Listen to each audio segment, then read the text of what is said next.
Hey guys, welcome back to the channel. This is story about what if godlike Naruto steals Forbidden Scroll and Sasuke and Sakura bashing part 1. Before I start, please do support for more amazing content and comments for part 2. Do consider to subscribe my channel and share my video to your friends and check out the description as well. Let's start the video. Uzumaki Naruto, demon container of the Kyuubi no Kitsune, jumped into the clearing with a large scroll tied to his back. Naruto walked towards the cabin that Mizuki-sensei had told him about and set the scroll on the ground beside it. He took this moment to catch his breath and reflect on the events of the day so far. The day had been the final examination and graduation at the Ninja Academy. And despite Naruto's class standing as the dead last, he took this test deadly seriously. He studied long and hard on all of the subjects in the class and practiced all the ninja techniques dubiously. In fact, the only part of the exam he was nervous about was the Bunshin no Jutsu. No matter how long he practiced or how hard he focused, he couldn't even produce a single healthy Bunshin. But he wasn't too worried about that. After all, as long as he did well on the written, Taijutsu, weapons, and endurance tests, he could afford to miss the Bunshin. Contrary to the belief of everyone in his class, teachers included, Naruto wasn't quite as dim-witted as he let on. Of course he was no genius, far from it. But he was rather intelligent. He had learned long ago that he was safer playing the village idiot than showing what he was truly capable of. Naruto remembers the day he learned this hard lesson very well. Flashback. It had been 2 weeks since an 8-year-old Naruto had started his tenure at the Ninja Academy. Today was the first day the class had been introduced to shuriken and kunai practice. Most students could barely reach the target with their weapons, much less reach the target. But Naruto surprised everyone when he hit over half of his targets, beaten only by Uchiha Sasuke. Naruto was ecstatic, so when the academy let out he rushed to Ichiraku Ramen to brag to the owner and his daughter. 3 bowls of miso ramen later, Naruto was retelling quite loudly, his accomplishments at the academy to Ichiraku and Aim. Unfortunately his tale was overheard by some passerbys whom did not take well to learning that their resident demon was getting stronger. After Naruto had polished off his final bowl of ramen, he bade farewell to the proprietor and his daughter and made his way home to his tiny apartment. On his way home he was stopped by several men stepping out of an alley. "So brat, we hear you're pretty good with a shuriken," said one man who seemed to be inebriated. "Ah, what has this village come to that the Hokage would let him become a ninja? The old man must be getting senile," said another. "No kidding. If he becomes a ninja, what's to stop him from sneaking into our homes and cutting our throats?" "What, I'd never do that," said a slightly panicked Naruto. "Don't lie to us, demon, you might have fooled that decrepit old man, but you can't fool us." Naruto didn't like where this was going, so he turned to bolt in the other direction, only to run into another man. Sorry sir," said a now very worried Naruto. "Did you see that? The demon brat just attacked me." One of the men grabbed Naruto by the arm and threw him into the side of a building. He then proceeded to bury a fist into the boy's stomach. Naruto collapsed as he gasped for air. "Did you think we would really let you get stronger, demon?" spat one of the villagers. The villagers began to kick the boy while he was down, and some began to throw rocks. Fortunately this spectacle drew the attention of several Anbu that arrived to break up the crowd. Naruto clambered to his feet and stumbled home. Then flashback. It wasn't the first beating he'd gotten, but like his other beatings Naruto learned something from it. Like when he was 5 he learned that he was not welcome at the Kyuubi festival and actually sought out by some of the bolder villagers on his birthday. He'd also learned that almost no one would take his word over anyone else's. But from this beating he learned one important thing. Not only did the village hate him, but they feared him. So from that day he fashioned himself a new mask to go along with cheerful one to hide his pain. He created a mask of stupidity. After all, what do people fear more, a stupid monster or a clever one? But Naruto would drop that part of his mask for one day if it meant passing the exam and the academy. And he might have been able to pass too if it weren't for the interference of a certain disreputable teacher. Mizuki had been plotting to use the Kyuubi brat in his plans for a while now, but he needed to make sure the boy failed the test. He was certain he would fail anyways, but it never hurts to be thorough. So when the written tests were handed out to the students, Mizuki placed a clever genjutsu on Naruto's paper, changing the questions and their order. The corrupt teacher couldn't do anything during the weapons or endurance portions without drawing attention to himself, but he was Naruto's sparring partner during the Taijutsu portion. Mizuki attempted to beat Naruto by just enough to make the boy look bad, but not draw any suspicious gazes. But the demon brat was better than he expected. He still won, but not by enough to affect Naruto's scores too drastically. It all came down to the ninjutsu portion, which Mizuki didn't even have to rig. Afterwards Mizuki approached a dejected Naruto sitting on a swing in front of the academy, too depressed to even notice him approach. He expertly convinced Naruto that there was another secret way of becoming a genin. All he had to do was steal a certain scroll and learn one technique from within it. Naruto immediately agreed to the special test, and later that night he broke into the Hokage tower, utilizing all of the stealth skills he had gained from the countless pranks he pulled on the village. He ran into a little snag in the form of the Sandaime Hokage himself. But with a quick auric no jutsu Sarutobi was unconscious from a fierce nosebleed. So now we find Uzumaki Naruto in the middle of a clearing, breaking the seal of the Forbidden Scroll, unaware of just how much his life would change from this moment forward. Alright, let's see what we have here, thought Naruto to himself. Okay, first on the list, Kage Bunshin no Jutsu. Naruto audibly groaned at this. Bunshin, that's my worst jutsu, ah man, he said with his head in his hands. Oh well, if I master this Iruka-sensei will have to pass me, Dadabeo. But first, let's see what else is in here. Naruto proceeded to unroll the scroll. Shuriken Kage Bunshin and Kunai Kage Bunshin no Jutsu, looks like they're variations of Kage Bunshin, I should write these down for later. Naruto then reached into his backpack and pulled out a black scroll and marker and copied the instructions for the jutsus. Okay, I think that should do it. Now what else is in here? Unraveling the scroll further, Naruto looked at the next jutsu. Rasengan, A-class ninjutsu. The prize jutsu of the Yondaime Hokage, the Rasengan, is the ultimate example of form manipulation, focusing pure chakra into a spiraling ball in the user's palm. The jutsu is extremely powerful and extremely dangerous, and when used in conjunction with the Hirishin no Jutsu, the Yondaime was almost unstoppable. This technique is extremely difficult to master, requiring extreme chakra control. At least tree walking and water walking exercises must be mastered, and large chakra reserves. The Rasengan can be learned in 3 stages. Naruto was quite literally shaking with anticipation. A jutsu created by the Yondaime. Naruto sprang to his feet shouting, Yada. Coming back to earth, he eagerly sat down before the scroll again. I definitely have to learn the Rasengan, but it looks like it's really hard to learn, there's no way I can master it, tonight, Naruto thought, slightly disappointed. Oh well, a grin making its way back to his face, I'll just learn it later, he thought, quickly writing down the directions for the jutsu in his spare scroll. After finishing his impromptu homework, he placed the scroll back in his backpack, satisfied with the jutsus copied. Naruto rolled the scroll back up so that only the directions for Kage Bunshin no Jutsu were showing. His expression turned to that of extreme determination. Okay, let's get started. Imi no Iruka was racing through the forest, desperately trying to find his wayward student before any other hunting parties got to him.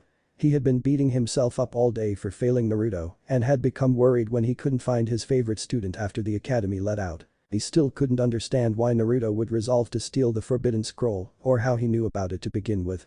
Iruka racked his brain, trying to think of all the places Naruto could have gone. He then remembered a small clearing where he would sometimes find his honorary little brother training. With all of the speed he could muster, Iruka took off towards the clearing, unaware he was being followed by a silver-haired Chunin. Naruto was doubled over, panting heavily. Damn, that took a lot out of me, but think I've finally got it. He leaned back and sat on the forest floor, regaining his breath. As his breathing became lighter, he caught the sound of someone approaching and looked up to see Iruka-sensei jump into the clearing. "I've found you," yelled a thoroughly pissed Iruka, staring hard at Naruto. You found me, sensei," said a sheepish Naruto while rubbing the back of his head, "but I only had enough time to learn one jutsu from the scroll. But that still means I pass, right, Iruka-sensei?" Iruka was now confused. "What are you talking about, Naruto?" Iruka now took in his student's appearance. Naruto was banged up, his clothes worn and ripped, and he was still panting slightly. "Wow, he's really been training hard." "Naruto, who told you that?" Mizuki-sensei, of course," said Naruto, confused as to why Iruka-sensei didn't seem to know about the test. Iruka's eyes widened as his ears picked up the sound of objects flying through the air. Reacting immediately, Iruka shoved Naruto out of the way as he was hit with several shuriken and kunai, pinning him to the side of the cabin. Naruto whirled around to see where the weapons had come from. He saw Mizuki standing on a branch nearby. "Why, thank you, Iruka, for leading me right to him," said Mizuki with a sneer. He turned his attention to Naruto. "Now Naruto, give me the scroll." Mizuki-sensei? What's going on?" asked a thoroughly confused and worried Naruto. "No, Naruto, don't do it. Mizuki only used you to steal the scroll, he lied to you. You must protect that scroll with your life," Iruka shouted. This entire village has been lying to him his entire life, and you accuse me of lying. "Tell me, Naruto, do you know why this village hates you?" asked Mizuki with a sadistic grin. "No, Mizuki, you can't. It's forbidden," Iruka shouted, panic evident in his voice. "Of course you don't. There was a law that forbade anyone from telling you the truth." What law, what wasn't I told?" asked Naruto, with much trepidation in his voice. "A secret that the Yondaime never killed the Kyuubi, that he actually sealed it away into the body of a baby. That you, Naruto, are the Kyuubi no Kitsune. The same demon that killed Iruka's parents." Naruto's body froze as he stared at his Chunin sensei.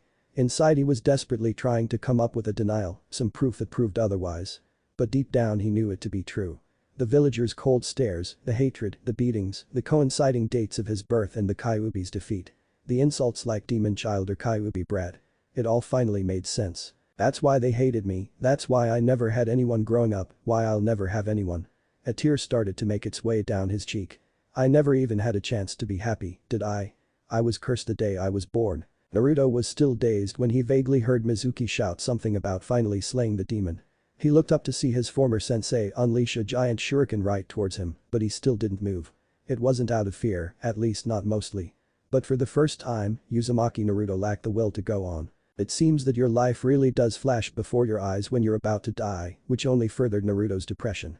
Closing his eyes, Naruto awaited the bite of the steel. But the bite never came, instead Naruto felt something warm and wet hit his face. Opening his eyes, he was shocked once more. In front of him, Iruka was hunched over and blood dripping from his mouth, having taken the giant shuriken directly to his back. He gave Naruto a sad smile. I never hated you Naruto. I understand how painful it is to grow up without anyone that cares about you, being all alone. Tears began to fall down his face. When my parents died, I had no one to acknowledge me. I wanted attention, any attention at all, so I became the class clown, just so people would notice me. You see Naruto, we're a lot alike.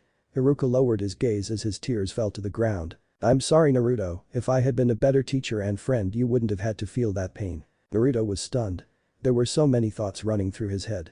He has lied to his entire life, the true reason he was hated was just revealed to him. Was he a demon, was he even human? It was just too much to take all at once. So he did the only thing he could think of. He ran. Iruka could only watch as Naruto disappeared into the forest. Naruto, you see Iruka, did you see the look in his eyes? He's going to use the scroll to get revenge on the village for what it has done to him. He's just like me. You're wrong, Iruka said coldly, wrenching the shuriken out of his back and launching it back at Mizuki. Mizuki simply dodged the weapon. Now Iruka don't be impatient, I'll come back to deal with you once I've finished off the Kyuubi brat. And with that he sped off in search of Naruto. Damn you, Iruka cursed, moving as fast as his body would allow to intercept the traitor. It was some time later that the two former friends were once again face to face in the forest. Both had made use of a henge in an attempt to fool the other. Iruka had gained a slight advantage and managed to hit Mizuki with a shoulder to his chest. Unfortunately, due to his injuries he was unable to maintain this advantage for long. This is why we find him slouched, injured and exhausted against a tree, staring down a still relatively fresh Mizuki. Tell me Iruka, why do you care for that thing? He's just going to use the scroll to gain power and destroy the village. That's what demons do. Unknown to both parties, Naruto was currently hiding behind a nearby tree, so was privy to their conversation. You're right Mizuki, that is what a demon would do. Naruto could feel his heart break. So Iruka-sensei is just like the rest of the village. He stood to leave once more, but stopped in his tracks when Iruka continued. But Naruto is no demon. He is my student. He may not be the hardest worker, and he may be a bit of a screw-up. But he is a proud Konoha shinobi. He is Uzumaki Naruto. Naruto now had tears streaming down his face after hearing his teacher's words. Mizuki just sneered at the injured teacher. Whatever Iruka. I was going to leave you alive for later, but you've annoyed me enough to move up your execution. He took the remaining shuriken from the strap on his back and began to spin it rapidly. So just die, he shouted as he rushed towards Iruka, murder in his eyes. Iruka could only sit and watch as his impending doom ran towards him. He knew he was no match for Mizuki in his current condition. His body refused to move. A sad smile spread across his face as he thought, at least Naruto got away. Mizuki was only a few meters away from his victim when something neither man expected happened. An orange blur raced intercepted Mizuki, crashing a knee to the Chunin's face. Mizuki was thrown back and hit the ground hard, but he quickly righted himself to see his attacker. There, standing with his face downcast was Uzumaki Naruto, the forbidden scroll laid on the ground beside him. The Chunin attention was drawn from the scroll by Naruto's voice. If you touch Iruka-sensei, he started, bringing his eyes up to meet Mizuki's gaze, I'll kill you. Mizuki was slightly unnerved by the look in the dead last's eyes. They held no playfulness or mischief, nor any sadness or depression. They instead held a determination and anger that Mizuki had never seen within the blue eyes before. He quickly shook that feeling off as he retorted. Ha ha, I'm a Chunin you runt, I can kill you with a single blow. Much to Mizuki's surprise and consternation, Naruto didn't even flinch. He merely brought his hands together in a single seal. Go for it. Anything you throw at me, I'll return 1,000-fold. Gathering a massive amount of chakra that shocked and amazed the present ninja Naruto shouted a single jutsu. Taiju Kage Bunshin no Jutsu. There was a massive release of smoke as the jutsu took effect. When it cleared, the two chunin in the clearing were further stunned, though one had a look of pride, while the other held one of fear. The clearing was now filled with hundreds of Naruto clones, filling the trees and forest floor with a sickening orange. Mizuki couldn't move out of sheer shock. "What's wrong, Mizuki team? I thought you would kill me with one shot," said the clones. "Fine, if you're not coming, then I'll make the first move." The forest was soon filled with the pitiful sounds of the massive beating that took place. After a few minutes the sounds of fists hitting flesh, bones cracking and womanly screams ended. Mizuki was left unconscious and broken in the middle of the clearing. A slightly winded Naruto walked away from the traitor to Iruka. "I guess I kind of overdid it, Iruka-sensei," said a sheepish Naruto, rubbing the back of his head. "Naruto, close your eyes for a second," said Iruka. Naruto, although confused by the strange request, obliged. He felt his sensei remove the goggles on his forehead and replace them with something else. "Okay Naruto, you can open your eyes now." Opening his eyes, Naruto saw his sensei smiling at him, but something was missing. His forehead was bare. Raising his hand to his own forehead, Naruto felt the cool metal with an indentation in the center. With widened eyes, Naruto looked back up to his sensei, as if asking for confirmation. "Congratulations Naruto, you pass." Iruka had to bite back a wince as Naruto tackled him around his midsection, putting him into a painfully tight hug. "Thank you, thank you, thank you," Naruto shouted into his chest. "You earned it Naruto," said Iruka, who finally managed to pry off his now former student. "Now I think that we should be returning that scroll to the Hokage and we might want to get Mizuki to a hospital." Naruto put on a fake pout. "Ow, I understand about the scroll, but do we have to drag that team to a hospital?" he said, shooting a nasty look at Mizuki. Iruka just laughed as he and his honorary little brother slowly made their way back to the village. At that same moment in the Hokage tower, the Sandaime felt a smile pull at his old face. "Kitetsu." Immediately a chunin appeared in his office. "Hokage-sama?" the young man asked. "Alert the others that the search for Uzumaki Naruto is called off. He and the Forbidden Scroll are secure and on their way here. And send for a medic team and have them wait outside the tower." "Hi Hokage-sama," was all Kitetsu said as he left to fulfill his orders. Sarutobi sighed as he looked up to the portraits that lined the wall across from his desk. In particular he focused on the portrait of a blond man with blue eyes. "Minato, it should be you in awaiting your son's arrival, not me."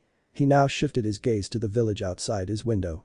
"I wonder, would you have still done it if you could see what Naruto has had to go through because of it? I just wish I could have done so much more for him. But I've already failed him so many times." Tears began to form in his eyes, but he quickly dried them when he heard a ruckus outside his office. "Minato, despite it all, I'm sure you would be very proud of your son." With that last thought, he waited for a certain genin to enter his office. "I don't care if I don't have an appointment, I'm going in there anyways," Naruto shouted at the overly rude secretary outside the Hokage's office. And with that he burst through the double doors leading to the man Naruto saw as a grandfather. As always, the old Hokage was sitting behind his desk with the warm smile he gave Naruto. Naruto grinned sheepishly as he said, "Hey old man, I guess I have some explaining to do." Sarutobi merely chuckled, "Not at all Naruto, I've already been informed of Mizuki's role in tonight's events." His old face grew solemn as he changed the subject. "Naruto, I wish to speak to you about what Mizuki revealed to you tonight." Naruto's grin also vanished with the change of subject matter. Why didn't you tell me?" Sarutobi could see the hurt and betrayal in his eyes. "I'm sorry Naruto, but at the time I thought it was for the best. I created a law that made even the mention of the Kyuubi being sealed inside of you illegal. My hopes were that you would at least have a somewhat normal life." The old Hokage pulled out his pipe and lit it with a low-level Kaiten jutsu. "Unfortunately, the law didn't stop them from hating you and passing on that hatred to their children. But I'm not the Kyuubi, am I?" asked a worried Naruto. "No." Sarutobi said firmly. "The Yondaime wanted you to be seen as the hero of this village. Without you the Yondaime would have never been able to defeat the Kyuubi. Unfortunately the people of this village still have a lot of built-up hatred for the Kyuubi and they see hurting you and hurting the demon as the same thing. But why me? Why did he choose me to seal away the Kyuubi? There were other children that night. So why choose an orphan with no one to care for him or keep him safe?" asked Naruto with downcast eyes. "I don't think we will ever know why he chose you Naruto." Sarutobi winced at the blatant lie that left his lips, but it was not yet safe for Naruto to know the truth.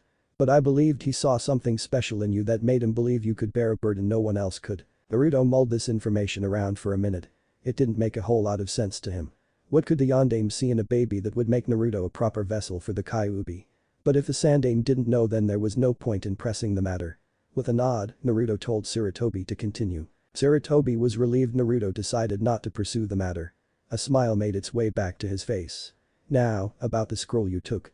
I understand you were able to learn a jutsu from it." Naruto's gloomy mood evaporated immediately. Sure did, old man, check this out, he said, placing his hands in a cross seal. Kage Bunshin no Jutsu. In a puff a second Naruto appeared in the office, wearing the same fox-like grin as the original. That's quite impressive, Naruto, you learned a Jonin level technique in the span of a few hours. Most Chunin don't have the chakra reserves for that jutsu. Now before I let you go I have to ask you if you learned any other jutsu from the scroll, the Sandai asked sternly, eyes boring into Naruto's. Naruto didn't even blink. He had anticipated this question and had already decided on his answer. Nah, I only had enough time to learn Kage Bunshin, and I was too exhausted to even think of practicing any other jutsus. It wasn't exactly a lie.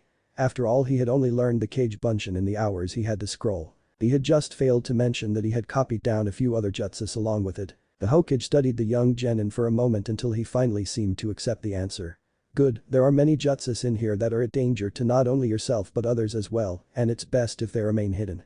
And with that, the Sandai picked up the scroll and personally put back in its safe along with a few additional security seals, just in case. Now I think I've held you up enough, you should go home and get some rest, you'll need to stop by tomorrow or the day after to fill out your identification papers for being a ninja. And with that he sent Naruto on his way. As he left the tower, Naruto ran into a slightly worried and heavily bandaged Iruka waiting outside. Naruto, how did it go? Are you in any trouble? Naruto just laughed at his sensei's antics. Nah, the old man just wanted to ask some questions, then he let me off the hook. Iruka breathed out a sigh of relief. That's good to hear, Naruto. Now how about I treat you to some ramen for becoming a genin? We should be able to get a few bowls before Ichiraku's closes down for the night. Never one to pass up free ramen, Naruto agreed instantly. On their way to their favorite ramen stand, Naruto remembered something he had been meaning to ask his sensei. Hey Iruka-sensei, do you know any good chakra control exercises? Iruka actually stopped walking out of surprise at the question. Well, yes, but why the sudden interest? Naruto sweated slightly trying to think of a suitable excuse. He couldn't tell him that he needed more control to master one of the Yondame's most powerful jutsus. Well, when I was practicing the Kage Bunshin I noticed that a lot of my chakra seems to get wasted, so I figured with better control, I could make more without tiring myself out. Naruto mentally patted himself on the back for actually coming up with a plausible excuse. Iruka seemed to think it was a decent excuse as well. Okay Naruto. Well, there's the tree walking exercise. At Naruto's confused expression he decided to elaborate.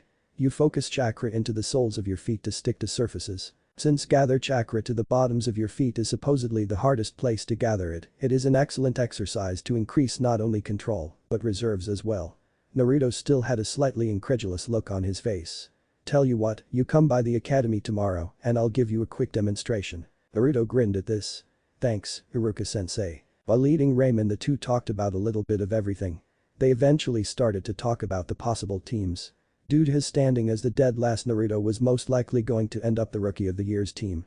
Naruto definitely did not like the idea of ending up on the same team as the Uchiha. But there was little he could do about it now, but just hope that one of them made Chunin soon. As soon as Ichiraku's closed, Iruka bade Naruto goodnight and went home. Naruto on the other hand had some thinking to do. So he began to make his way to a place where he often goes to get away from it all. He walked up the path that would take him to the top of the Hokage monument. After reaching the top he walked towards the head of the man who currently had Naruto puzzled. Soon he was standing on the visage of the Yondaime Hokage. Naruto sat himself down cross-legged, leaned back on his arms and looked up at the night sky. As he sat there he began to think of the Yondaime's actions on that night all those years ago. The night Kyuubi attacked. He had done something that few could ever dream of doing. He defeated a demon. It may have been at the cost of his own life and Naruto's chance at a happy one, but he had defeated the most powerful Bijuu on the planet. Naruto realized that that was the life of a Hokage.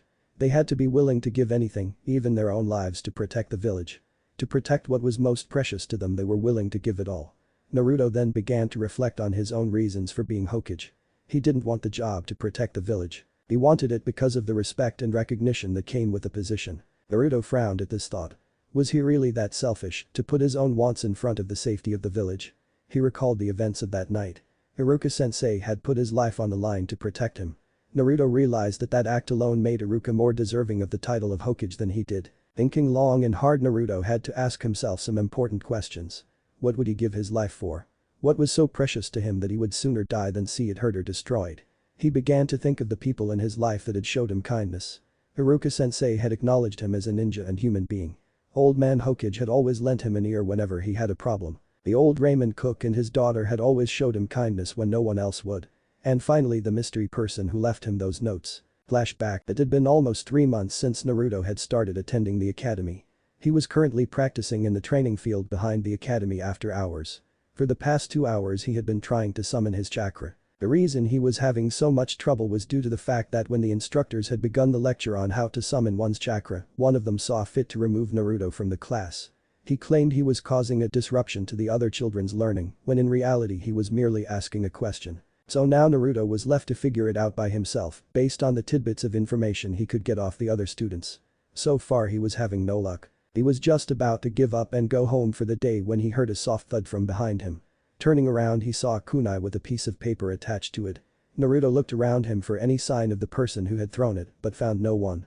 Shrugging to himself he reached down and picked up the kunai and note. Inside the note were instructions explaining what chakra was and how to summon it.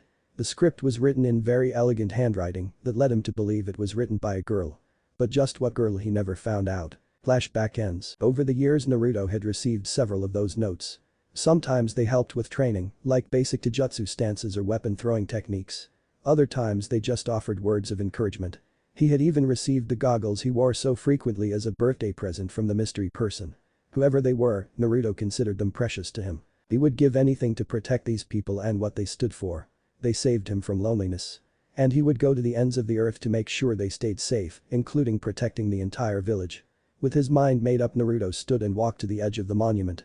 Looking down at the face of the man who had been Konoha's greatest Hokage, Naruto spoke. I don't know why you chose me, or even if you had a reason for choosing me, but I swear to make you proud. Naruto pulled out a kunai and brought it to his palm, slashing it open so blood would flow. From this day forward I vow to become Hokage, not for acknowledgement or recognition, but to protect those who are precious to me and to protect the village that was so precious to you. And with this vow he made his way back into the village, to his apartment. Deep down he could feel that this night would be a changing point in his life. And he couldn't help but smile at the prospect of what tomorrow could bring. Naruto awoke with a groan, silently cursing whoever it was that invented alarm clocks. He glanced at the soon-to-be doomed clock to see the time was only 6 o'clock in the morning. Groaning again, Naruto had to remind himself as to why he was waking up this early. He remembered he wanted to catch Iruka-sensei early today at the academy to learn the tree walking. Iruka normally arrived early at the academy to prepare the day for his students. Naruto wanted to have as much time as possible today to learn the control exercise. Quickly dispatching the alarm clock in the most destructive way possible, Naruto pulled himself out of bed and jumped into the shower.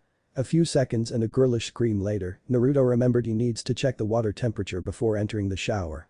But there's no faster way to wake up than being doused in ice-cold water. Finishing up in the bathroom, Naruto re-entered his bedroom to get dressed. Taking a look at his orange jumpsuit, he let out a sigh. He had worn this same jumpsuit for years, simply because it was bright and drew the attention of others. But it definitely wasn't proper attire for a shinobi. I like orange just fine, but it's not exactly easy to hide if you're wearing clothes that practically glow. If I'm going to start taking this job seriously, I'll need to dress the part. I guess that means no more orange. He paused for a second. Okay, a little bit of orange. He thought with a grin. Due to it being the only clothing he owned that still fit him, Naruto was stuck with the jumpsuit until he could buy a new wardrobe. He planned on doing so later that day. So he dressed in his jumpsuit, hopefully for the last time. After a quick breakfast of instant ramen, Naruto started to make his way to the Ninja Academy. On his way there, Naruto began to think of the new training he was about to undergo. With this training I'll be one step closer to Hokage. That thought made him pause. What did it take to become Hokage? The Hokage is the strongest ninja in the village. Not just in body, but strength of the mind as well. He began to alter the course of his trek slightly. I wasn't exactly the smartest kid in my class, and my genjutsu skills suck worse than anything. I have a pretty decent grasp of basic taijutsu, but that could always be improved. Naruto mentally started to tally up the amount of training he would need to do to correct these deficiencies. Man, this is gonna take a hell of a lot of work, he thought, but his eyes took on a look of fierce determination. But I will become Hokage, no matter what. Before his meeting with Iruka-sensei, Naruto took a quick detour to the Shinobi Library. He had only been there once before, but was soon thrown out by the harpy of a librarian and hadn't been back since. He decided to enter under a henge this time around. Outside the library, Naruto used henge no jutsu to appear as a slightly younger boy with brown hair, green eyes, and whiskerless cheeks. He also changed his clothes, since he was the only villager that actually wore that much orange. Upon entering the library, he had to fight back a frown when the librarian came into view, instead settling on a friendly smile. "Good morning, young man, may I help you?" asked the woman in a polite voice. "You wouldn't be so friendly if you knew who I really was," thought Naruto. Yes ma'am, I'm attending the academy and I'd like to get in some extra studying. Of course young sir, the library is always open to shinobi in training. You should find all you need through the doors behind me. Naruto actually had to hold off a bitter laugh. Where was this helpful attitude the last time I was here? But his polite smile held and he thanked the woman for her help. Passing through the double doors, Naruto stood in awe at the amount of books and scrolls the library possessed. There was no one here this early in the morning, so Naruto was free to look around without being disturbed. Shelves that reached the ceiling were set up throughout the library, making it look more like a maze to Naruto than anything. Desks were placed in different parts of the library for study. Naruto looked closely at some of the shelves and noticed that they were separated by subject.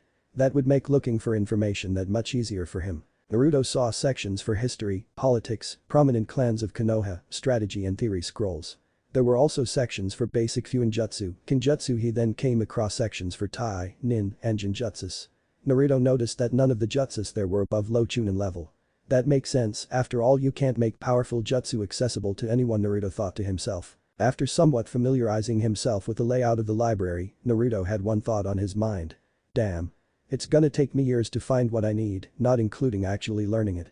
Naruto audibly groaned.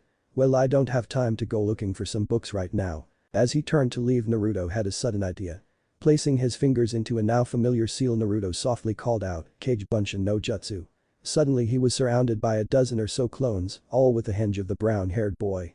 Okay, here are your orders, clones. I want most of you to search the library and find books and scrolls that would be helpful to my training and write them down in this scroll, said the original, pulling a blank scroll from his backpack. You too, he said, signaling to the two clones nearest to him. I want you to keep an eye on the door, and if the librarian or anyone else comes in, I want you to dispel yourselves before you're spotted. You got all that? Aye boss, chorused the clones. Alright, I'll be back later today to check on your progress. And with that, Naruto left the library through an open window, so the librarian wouldn't become suspicious hearing anyone in the library if he left. Shortly after resuming his trek to the academy, Naruto arrived at his destination. He found Iruka-sensei in his classroom looking over a list of candidates for a new Chunin instructor, now that Mizuki's betrayal left a spot open. He immediately looked up when Naruto entered the class, and a grin split across his face. Naruto, I didn't expect you so soon. I'm guessing you want to get started on the training, nah? Asked Iruka in a slightly hopeful voice. He really didn't want to go over paperwork this early in the morning, and he could use the distraction. Sure Iruka-sensei, if you don't mind, I'd like to get started as soon as possible. No problem, Naruto. Let's go out back, said Iruka as he stood from his desk. A few moments later found Iruka and Naruto standing in front of a good-sized tree. Alright Naruto, the trick to this exercise is to emit a constant flow of chakra from the soles of your feet. Putting his hands in a ram seal, Iruka began to walk up the side of the tree as if it were the most natural thing in the world. Wow. Iruka-sensei, that is so cool, said a now very excited Naruto. Iruka grinned at his favorite student's antics. Now, you have to also emit a specific amount of chakra. If you don't use enough, you won't stick to the tree. If you use too much, you'll actually repel yourself from the tree. So you need to focus on using a constant amount of chakra. Iruka pulled out a kunai and threw it at Naruto's feet. Use that kunai to keep track of your progress by making slashes in the tree. Looking at his watch, Iruka knew that it was time to get back to work. Sorry Naruto, I wish I could help more, but I need to get back to work. Naruto just smiled at his teacher. No problem Iruka-sensei, you've been more than helpful. He then flashed a cocky grin. I'm sure I'll have this mastered by the time you're done with work. Don't be so sure Naruto, it normally takes a person several days to master this technique, and with your chakra levels, it will be even harder for you, said Iruka, once again entering lecture mode. Oh yeah, how about a little bet then? If I master this by the end of the day, you treat me to ramen. If I don't, I'll help you file your paperwork. Naruto's confident grin never left his face. Iruka thought about it for a second. He had learned long ago that betting against Naruto was hardly ever a good idea. But if this helped him work harder and advance his training, then he wouldn't mind risking a dinner for it. Plus, if in the likely event he doesn't make it, he still had a helper with his paperwork. It was win-win. Alright Naruto. You have until 7 PM to master this technique. I'll come out to check your progress at that time. With that, Iruka returned to his class, leaving Naruto to his training. Glancing back at the retreating form of his teacher, Naruto turned back to the tree before him with determination in his eyes. Focusing his chakra to his feet, Naruto ran at the tree at a dead sprint. Unfortunately, he didn't make it 2 steps up the side before gravity took effect and Naruto was painfully reintroduced to Mother Earth. Rubbing the lump on his head, Naruto got back to his feet. Okay, so this may be a little tougher than I thought. Still undeterred, Naruto took off towards the tree again. 3 hours later, Naruto was getting aggravated. He had been at this stupid exercise for hours and he'd hardly made any progress whatsoever. He couldn't keep a constant amount of chakra in his feet. He either overdid it and blew himself off the tree or he used too little and fell back to the ground. Naruto could only hope his clones were having better luck than he was. The Noha library. The Naruto clones had been busy cataloging the books their creator might find useful, but it was slow going. They were sometimes interrupted by the librarian returning a book to its shelf or someone coming in to check a book out. Fortunately, the clones were able to disguise themselves using a simple henge to change into a scroller book while one remained in plain sight so as not to arouse suspicion. The coast was clear at the moment and the clones were once again searching through the library. One clone in particular was currently on a ladder searching some of the higher shelves for useful scrolls. Elemental chakra. This should be interesting, the clone thought. Turning to climb back down the ladder, the clone accidentally knocked over a thick boring book explaining the methods in which jutsus are ranked. The thick tome happened to be on a direct course with the head of a passing Naruto clone. "Heads up," the clumsy clone called out softly. He was answered by an eloquent huff followed by a soft pop as the book hit with enough force to dispel the clone. The offending clone winced and simply said, "Whoops." Academy training field. Naruto was about to make another attempt up the tree when he paused mid-step. A memory of the incident at the library flashed in his head. Stupid clones, if they're not careful there won't be any left when I go back to the library. How could he have possibly known what had happened all the way over at the library from here? It's like I remember everything the clone does up to the point it was dispelled. The possibilities of this new development passed through Naruto's head, but he needed to test it to make sure. Taking a shuriken from his pouch, Naruto launched the weapon randomly into the woods. He quickly created a clone. "Go find where that shuriken landed then dispel yourself." With a quick nod the clone was off. A few minutes later, Naruto felt the clone's memory enter his mind. He saw the shuriken lodged in a small sapling next to a large boulder. Now Naruto started to get excited. If I learn whatever my clones learned, then I could gain a lot of knowledge and experience in a fraction of the time it normally would take. Creating another clone, Naruto headed henge into a young girl. "I want you to run to the library and tell the clones to forget about writing down the scroll titles and try to read as much as possible." The clone nodded and took off towards the library. "Now, I wonder if this will help me with tree walking." Chakra control is basically about mental control and experience. Naruto formed the seal for the jutsu that was fast becoming his favorite, calling forth several dozen Narutos into existence. The clone spread out to suitable trees and began the exercise the original was recently trying. "Well, even if this doesn't help my control, this many clones has got to be good for increasing my chakra stores," Naruto thought with a grin. 4 hours later, Naruto had made a little headway in the tree climbing exercise. He could now go about 10 feet without losing his footing. But he had yet to dismiss his clones. Believing that the clones had enough experience, Naruto dispelled the jutsu.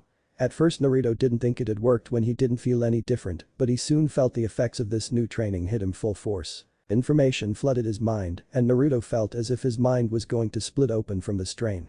Grasping his head in his hands, Naruto collapsed onto his knees when a wave of dizziness and nausea hit him. He laid there for a few minutes until his agonizing headache dulled to a slight throbbing. Making his way to his feet while panting heavily, Naruto slowly regained his bearings. Note to self, never dispel that many bunchins at once ever again. Once he had caught his breath and rested for a moment, Naruto once again turned to his tree. Focusing his chakra, Naruto could immediately feel the effects. His chakra was much easier to control and fluctuated much less. Instead of running, Naruto walked steadily to the tree and was amazed at the ease with which he ascended its side. He soon made it past his previous marks and was nearly at the top of the tree when he felt his control waver slightly. Spinning quickly, Naruto ran down the tree to the ground. Once he was back on a much more horizontal plane, Naruto leapt into the air with a loud whoop. In a matter of hours his terrible chakra control had improved immensely. It wasn't perfect by any means, but it was a definite improvement. But he would need a lot more control if he is to master the Rasengan. Naruto tried to think of ways to further improve his control. He then remembered a basic chakra control exercise that Iruka sensei had taught his class when he was younger. Racing up the side of the tree once more, Naruto soon came down with a single leaf. Placing it on his forehead, Naruto emitted just enough chakra to make the leaf stay put without blowing away. He then turned to the tree and tried running up the side again. Having to focus his chakra in more than one place was more difficult than he imagined, and he soon lost control after only a few feet. Naruto let the leaf fall from his head as he performed Kage Bunshin with the same amount of chakra he used last time. His eyes almost popped out of his head when he saw that he created nearly double the amount of bunshins than he had before. Okay, it's official. Chakra control. Kicks. Ass. Each of the clones soon found a tree and a leaf to continue their training. 7 p.m. Iruka had just finished with all of his paperwork and was making his way to the training field he had left Naruto in. If he was honest with himself, he didn't really expect that much from Naruto. The tree walking exercise was difficult for anyone to learn who didn't already have perfect chakra control. And for Naruto, with his abysmal control, to learn it in a single day was ludicrous. But Iruka knew that Naruto wouldn't stop working until he had mastered the technique, no matter how long it took him. He was, however, looking forward to having an assistant to handle his paperwork. That thought brought a grin to Iruka's face. When he entered the training field, Iruka could immediately tell Naruto had been working almost non-stop since he had left. He was haggard, panting heavily, and had several bruises and scratches from falling repeatedly. Once again Iruka smiled. It was good to see Naruto dedicate himself so readily to becoming a good shinobi. Iruka stopped walking a few feet from Naruto.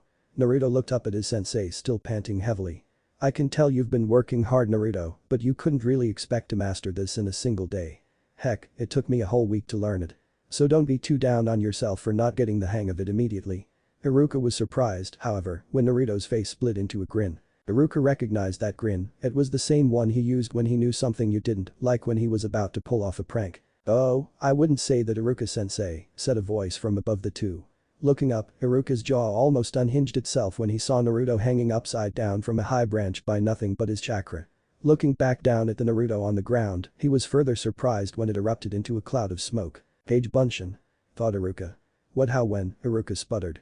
Taking a moment to organize his thoughts, Iruka got out a coherent sentence. "How the hell did you master that in a single day?" he shouted. Naruto just laughed at his teacher's reaction. "You'd be amazed at the versatility of Kage Bunshin, Iruka-sensei," he said with a foxy grin. The answer hit Iruka like a ton of bricks. He had heard that Kage Bunshin could be used to accelerate training by gaining the experience of the clones. But for Naruto to figure that out so soon after learning the technique and to use it to such an effect was incredible. Iruka sighed in defeat. "Well, Naruto, I guess you won the bet, so Ramen is on me tonight." "Alright, free Ramen," Naruto shouted. He calmed down after a moment. "Okay, Iruka-sensei, I'll meet you at Ichiraku's in an hour. I got to run home to clean up, I smell worse than Kiba." Iruka laughed at Naruto's joke. "Alright, Naruto, I'll see you there." Bidding his farewell, Naruto began to run back to his apartment. After he got out of sight of his teacher, Naruto started to run in the direction of the library. He knew he would have to be careful when he dispelled the library clones. They each had been learning several different things for the past day, instead of all the same thing like those he used for tree climbing. He decided to dispel them one at a time to avoid mental overload. Naruto jumped through the window of the library, making sure he wasn't seen by anyone. When he first entered the library, he was confused as to why there didn't seem to be any clones around. He spotted one that still had the henge he used this morning. "Hey, where are all the others?" he whispered as to not draw attention from the other patrons. The clone just smiled one of those grins and snapped his fingers. Immediately all of the library occupants currently in the library stopped what they were doing and walked over to Naruto and his clone. Naruto was momentarily confused as to why they did this until he felt slight chakra fluctuations coming from them. "Henge no jutsu." "Yep, boss, we figured it was too much of a hassle to keep hiding when someone came in, so we each henged into someone else and re-entered the library so we didn't have to stop working." Naruto was shocked. He was genuinely surprised that a clone could behave so independently, but figured that if they were all basically him, they would also think like him. Naruto then began to slowly dispel the clones to avoid mental overload. The clones, despite their time at the library, hadn't found much between having to hide and not having a clear goal. Naruto had to remember to try this again when he had a better idea of what to look for. Fortunately, the time hadn't been wasted as the clones had been busy finding interesting and useful subjects for him to look more into later on. Naruto looked at the pile of scrolls and books the clones had found. One clone had found a few scrolls on genjutsus. Naruto realized that because genjutsus were such a subtle field of shinobi techniques and required precise control, he would probably never be very proficient with them. But it definitely wouldn't hurt to read up on them to better know how to spot and dispel a genjutsu. After all, it wouldn't do for a Hokage to be fooled by a simple genjutsu. The clone that read up on Taijutsu found one very interesting book. It was called Fanning the Flames of Youth by Mido Guy. It described in detail several training methods to increase one's strength, stamina, and speed. The methods in the book seemed to be a bit on the extreme side, and that was putting it lightly. Whoever this Mido Guy was, he was either crazy or insanely strong, probably both. There were several scrolls dealing with ninjutsu. Like Naruto, the clones found this subject to be the most intriguing. There were few actual jutsus, however, most of the scrolls described the basic aspects of ninjutsu. One scroll was about elemental chakra and elemental jutsus. From what the clones had read, Naruto knew that shinobi normally have a natural affinity for a certain element. The scroll vaguely described a way to discover your affinity with the use of special chakra cards. I'll have to ask Iruka-sensei about that or maybe old man Hokage when I see him tomorrow. There were also scrolls that explained hand seals and how each hand seal was used to specifically focus chakra in a certain way. Another scroll was on the theory behind creating jutsus. Naruto was greatly interested in both of these scrolls. With a better understanding of both seals and the process of creating jutsu, Naruto could create his own signature jutsus. The Hokage's got to have some of his own jutsus, right? Naruto recreated his clones and reapplied the hinges they used to enter the library. Over the next half hour the clones left the library with the collected scrolls at random intervals as to avoid suspicion. Back at his apartment Naruto remembered he wanted to shop for clothes today. There was no way for him to find clothes now when he was supposed to meet Iruka-sensei for ramen in a few minutes. Naruto then smacked himself in the head and formed his favorite jutsu. He created 5 Kage Bunshin and had one use a hinge to change to the same boy he was at the library. Handing the Bunshin a large chunk of his savings, the clone went off on his own for a little shopping spree. Naruto had his remaining clones start to read the scrolls he brought home. He then left his apartment to claim his winnings from today's bet. An hour and a half later found Naruto leaving Ichiraku's and a very depressed Iruka, who was still staring at his now empty wallet with tears in his eyes. On his way home Naruto saw a boy with black-haired boy with a brooding expression walking his way from across the street. Uchiha thought Naruto with a scowl. Sasuke noticed this and merely sneered at the blonde. "What are you looking at, dope? Shouldn't you be preparing for another year at the academy?" Naruto was about to retort when he thought better of it. His forehead protector was currently in his pocket after it accidentally fell in his ramen broth while eating. Sasuke didn't realize Naruto had passed. It would be so much sweeter to see his face at the team placements when he discovered that Naruto had actually passed. So Naruto just settled for throwing a dirty look at the Uchiha. This didn't go unnoticed by a few passing fangirls. "Hey, don't look at Sasuke-kun like that, you loser," shouted one. "Yeah, just because he's better than you doesn't mean you can look at him that way," shouted another. Normally Sasuke would groan about fangirls following him around but decided to just smirk at Naruto. "They're right, you know, but don't feel bad. Not many could hope to match an Uchiha. We are the elite after all." Naruto was royally pissed now, but he swallowed his anger and stalked off home. Once Naruto entered his home he immediately created a clone that hinged to look like Sasuke. "So you think you're so great, team?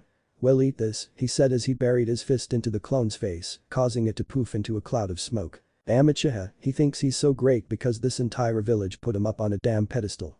Someone needs to knock him down a peg." Naruto paused for a second and then shook his head. "No, I shouldn't think like that. My goal is to become Hokage, not beat some pompous ass into the ground." He then grinned, although, if I happen kick his ass along the way. He finished his thought with a slightly evil chuckle. Naruto was brought out of his musings by sound of a scroll being laid down on the kitchen table. He finally remembered the clones he had created earlier and soon dispelled them. After taking a moment to get over the influx of new info, Naruto entered his bedroom to check out the new wardrobe his shopping clone had gotten him. It wasn't nearly as expensive as he thought it would be, but he realized he should have expected that. After all, the shopkeepers wouldn't recognize him in order to overcharge him. As Naruto looked through the new outfit he couldn't help but smile. The clone had picked several pairs of pants, mostly black, along with some dark blue ones. It had also purchased some dark-colored shirts, again mostly black and dark blue, but also a few white ones. The jacket is what he really liked. It also was mostly black in color, but along the shoulders and upper back it was orange. Not the same luminescent orange as his jumpsuit, but orange nonetheless. In the center of the back where the orange met the black was the red swirl that adorned his current jumpsuit. The clone had also gotten a black cloth to attach his forehead protector to replace his blue one. And finally he had a few pairs of black shinobi sandals. Overall Naruto was very happy with his new wardrobe.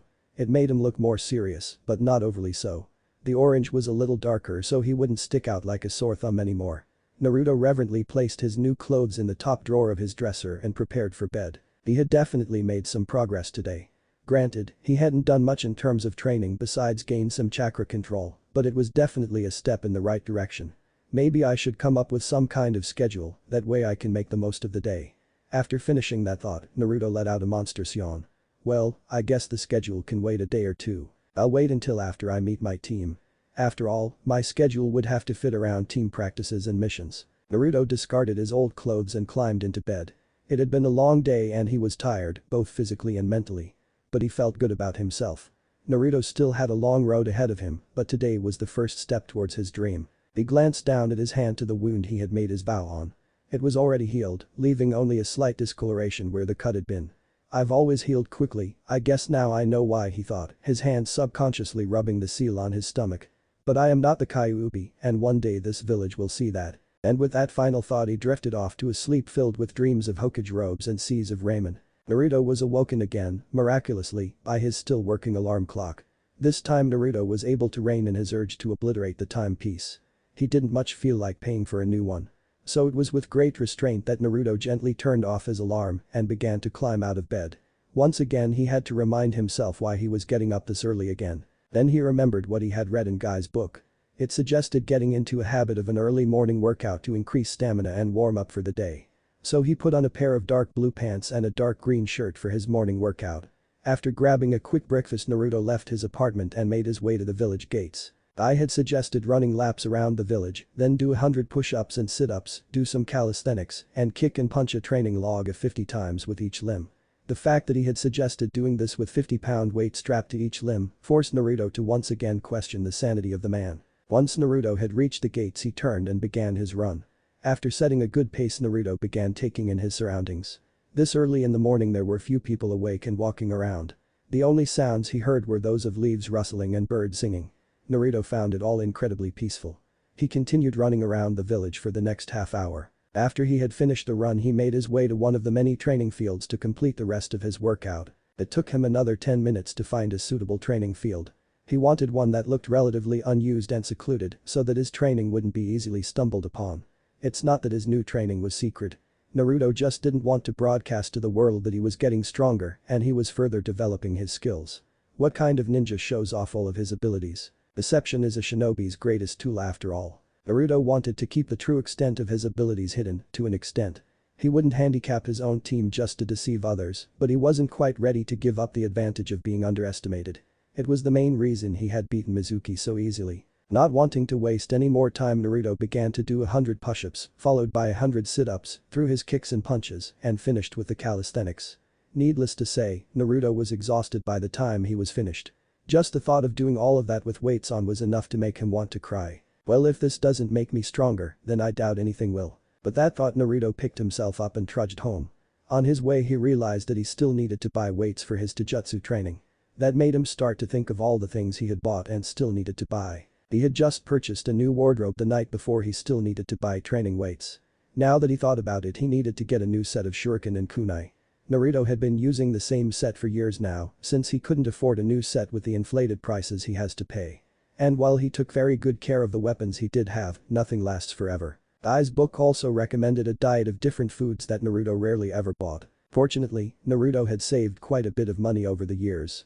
He had learned long ago that a majority of the shops and stores in the village sold him inferior products at inflated prices. And there was only so much he could afford on the Sandame's allowance. So Naruto had to become extremely frugal with his money. Whenever he came across cheap equipment or clothing, he'd buy it and make sure it lasted as long as possible. Basically the only food Naruto ever ate was ramen, which was extremely cheap.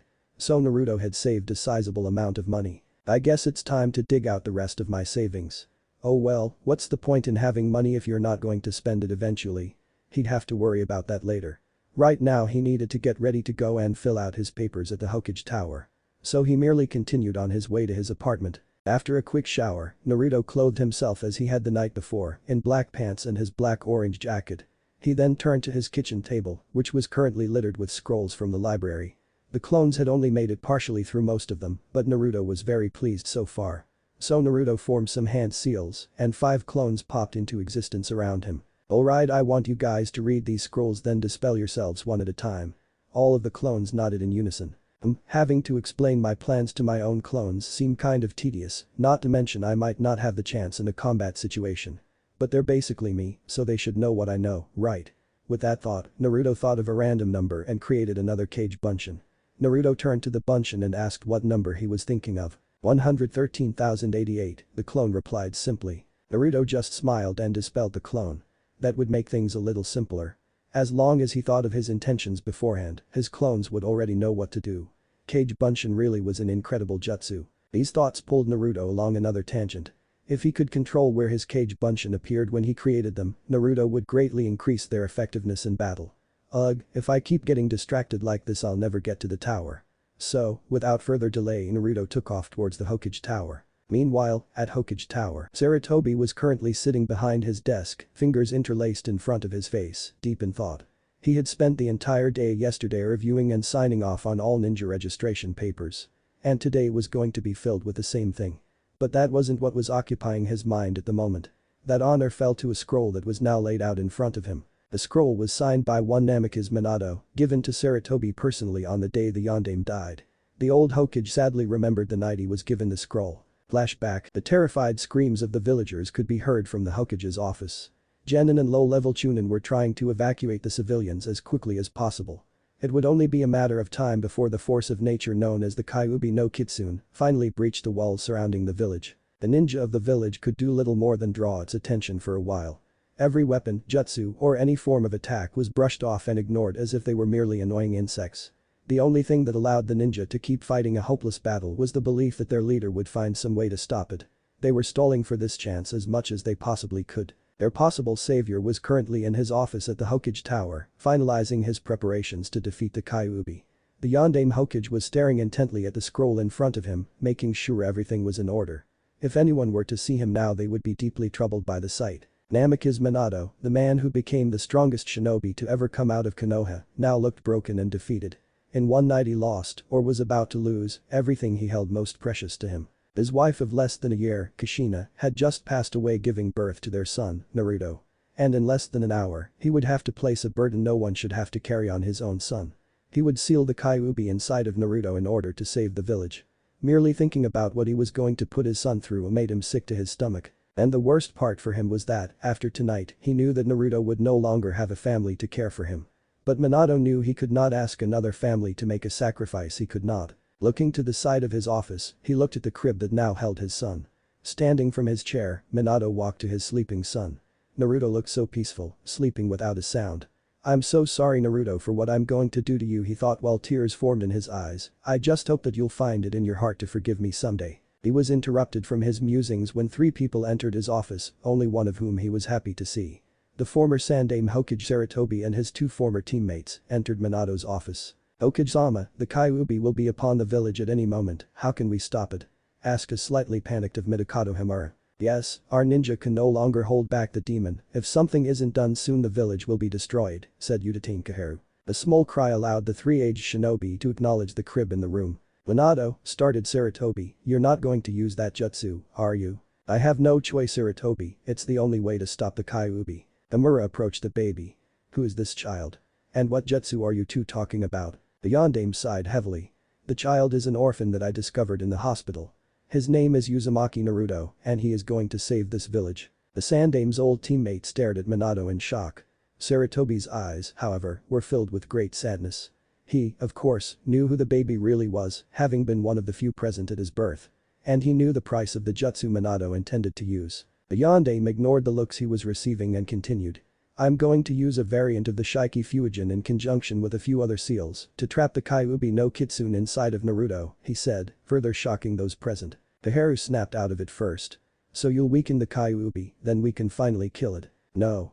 shouted Minato, fully enraged. Himura and Kaheru were immediately frozen by the intense killing intent emanating from their Hokage. Minato continued in a cold tone. "This child will merely be the prison, not the Kyuubi. He should be considered a hero for what he must carry. Without him the Kyuubi will destroy this village." The look in his eyes made sure there was no room to argue. "Minato, please," the Sandaime started, "let me perform the jutsu. The village still needs you and but he was cut off." "No old man," said the Yondaime affectionately. "You don't know the correct seal combinations and we don't have time to teach you. Besides, it's my responsibility as Hokage." Sarutobi wanted to argue, but knew it was useless. Whenever this man had his mind set on something, there was nothing you could do to stop him. Minato turned back to his desk and picked up a scroll. He walked back to Sarutobi and handed it to him. "I don't want Naruto to know of his burden until he's ready to handle it. When that day comes I want you to give him this." The request seemed simple enough, but Sarutobi saw the look in Minato's eyes. Whatever was in this scroll, it was incredibly important to him. "Of course Minato-kun. I promised to watch over him." "Thank you Sarutobi." "Thank you." Hours later, the newly reinstated Sandaime now stood before the village council, discussing the new Jinchuriki of Konoha. "We should kill the demon now while it is still weak," shouted Uchiha Fugaku. There were several shouts of agreement followed. "No you fool, the seal was just applied. Killing him may very well release the Kyuubi," countered Hyuga Hiashi. Sarutobi sent a silent thank you to the man. Perhaps the boy could be useful. With the power of the Kyuubi, he could become very powerful, offered a man named Danzo. Sarutobi didn't even want the council to begin down this path of discussion. So he decided to end it before it got any further. Enough, he shouted, effectively silencing the council. This boy is a hero. I will not even hear of him being used in such a manner. The Yondaime would never allow a child to be turned into a weapon. But Hokage-sama, said Danzo, what of the scroll left to the boy by the late Yondaime? Sarutobi's eyes widened slightly in surprise, but then hardened into a glare as he shifted his gaze to his former teammates. Kaharu shifted uncomfortably under his gaze, but Hamura remained unfazed. Now Sarutobi, don't look at us like that.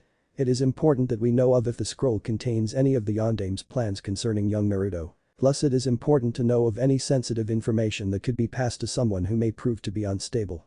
Murmurs of agreement spread throughout the council. Sarutobi growled. This was bad. If Naruto's heritage got out he'd be in danger, not only from other villages, but from the conniving members of the council. But he couldn't do anything to stop the council from simply reading a scroll. So it was with great reluctance that he handed over the scroll for their inspection. The Sandaime was shocked by what was written in the scroll. Or rather, what wasn't written. The letter was addressed to Naruto in a very formal manner. It explained the sealing of Kyuubi and the part Naruto played in the events. The Yondaime apologized for the burden he placed on Naruto and asked him to understand his decision. It was signed Namikaze Minato, Yondaime Hokage. The scroll made no mention of Naruto's true heritage and was written in a form that seemed completely wrong for a final letter from father to son. It perplexed and slightly angered Sarutobi, but he did not allow his features to show it.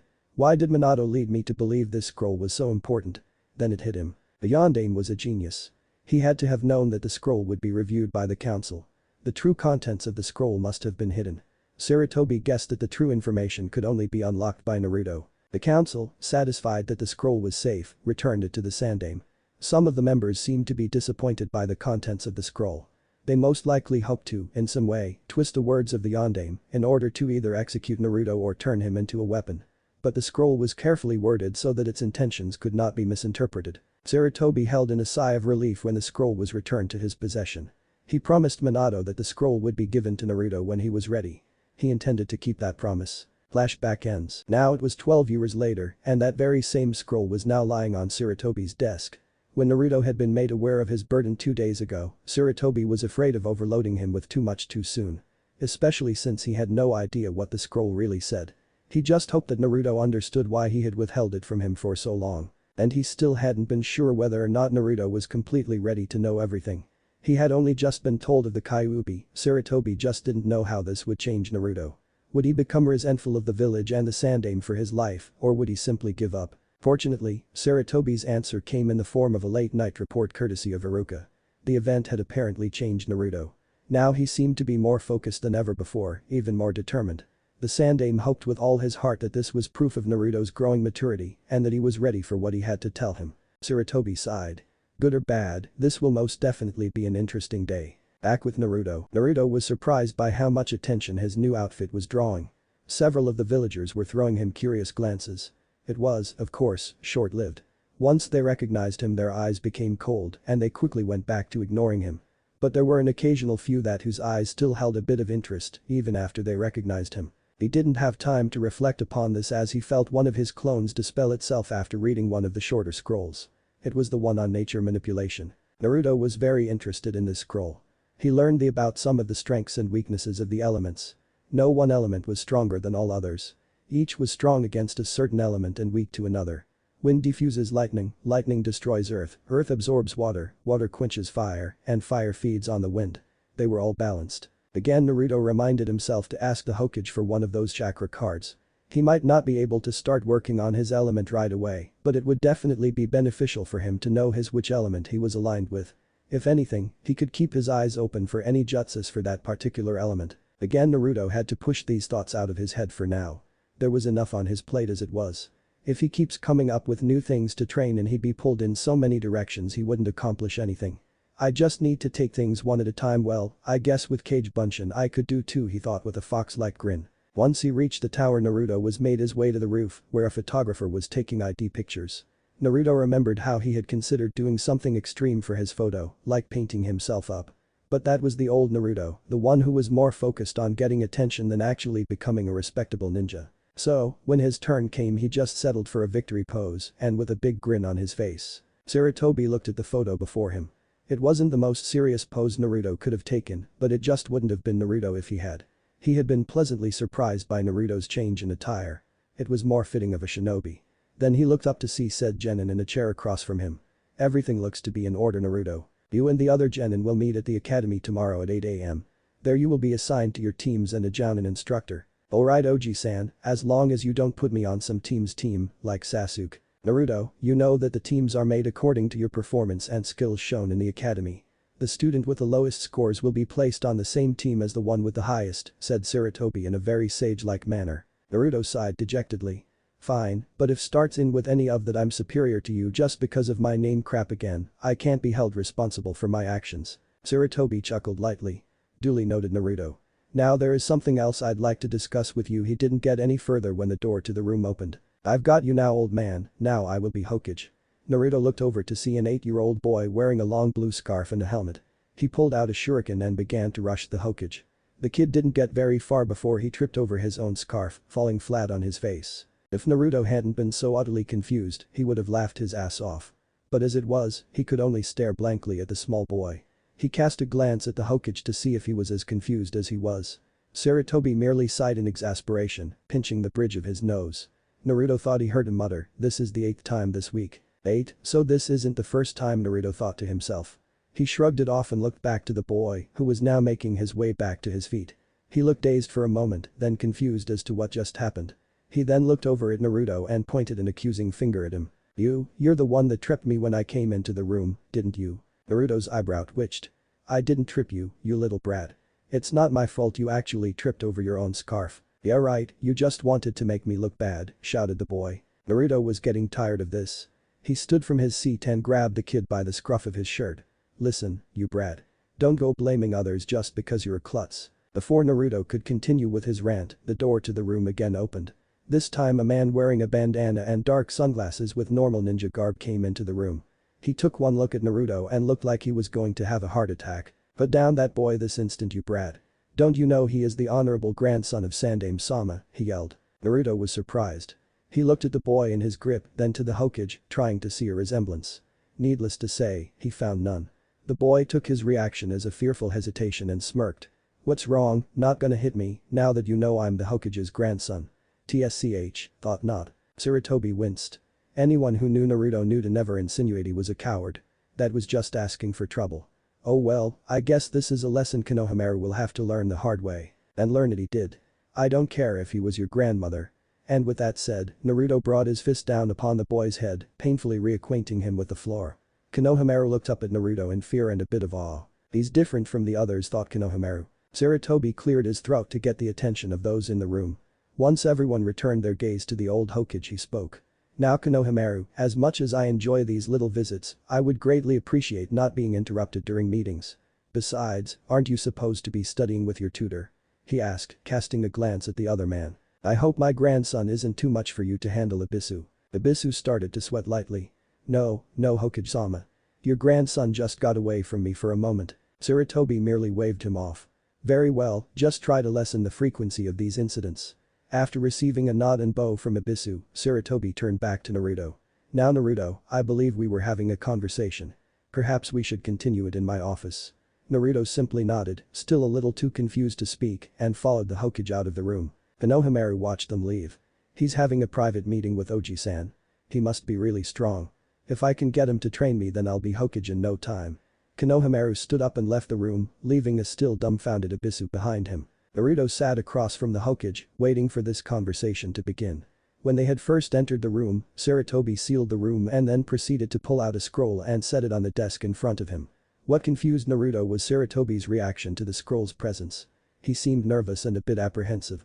What's with Oji-san? Is he worried about what's in that scroll, or is he worried about how I'll react to it? Sarutobi noticed the worried look that was beginning to show on Naruto's face and decided not to delay any longer.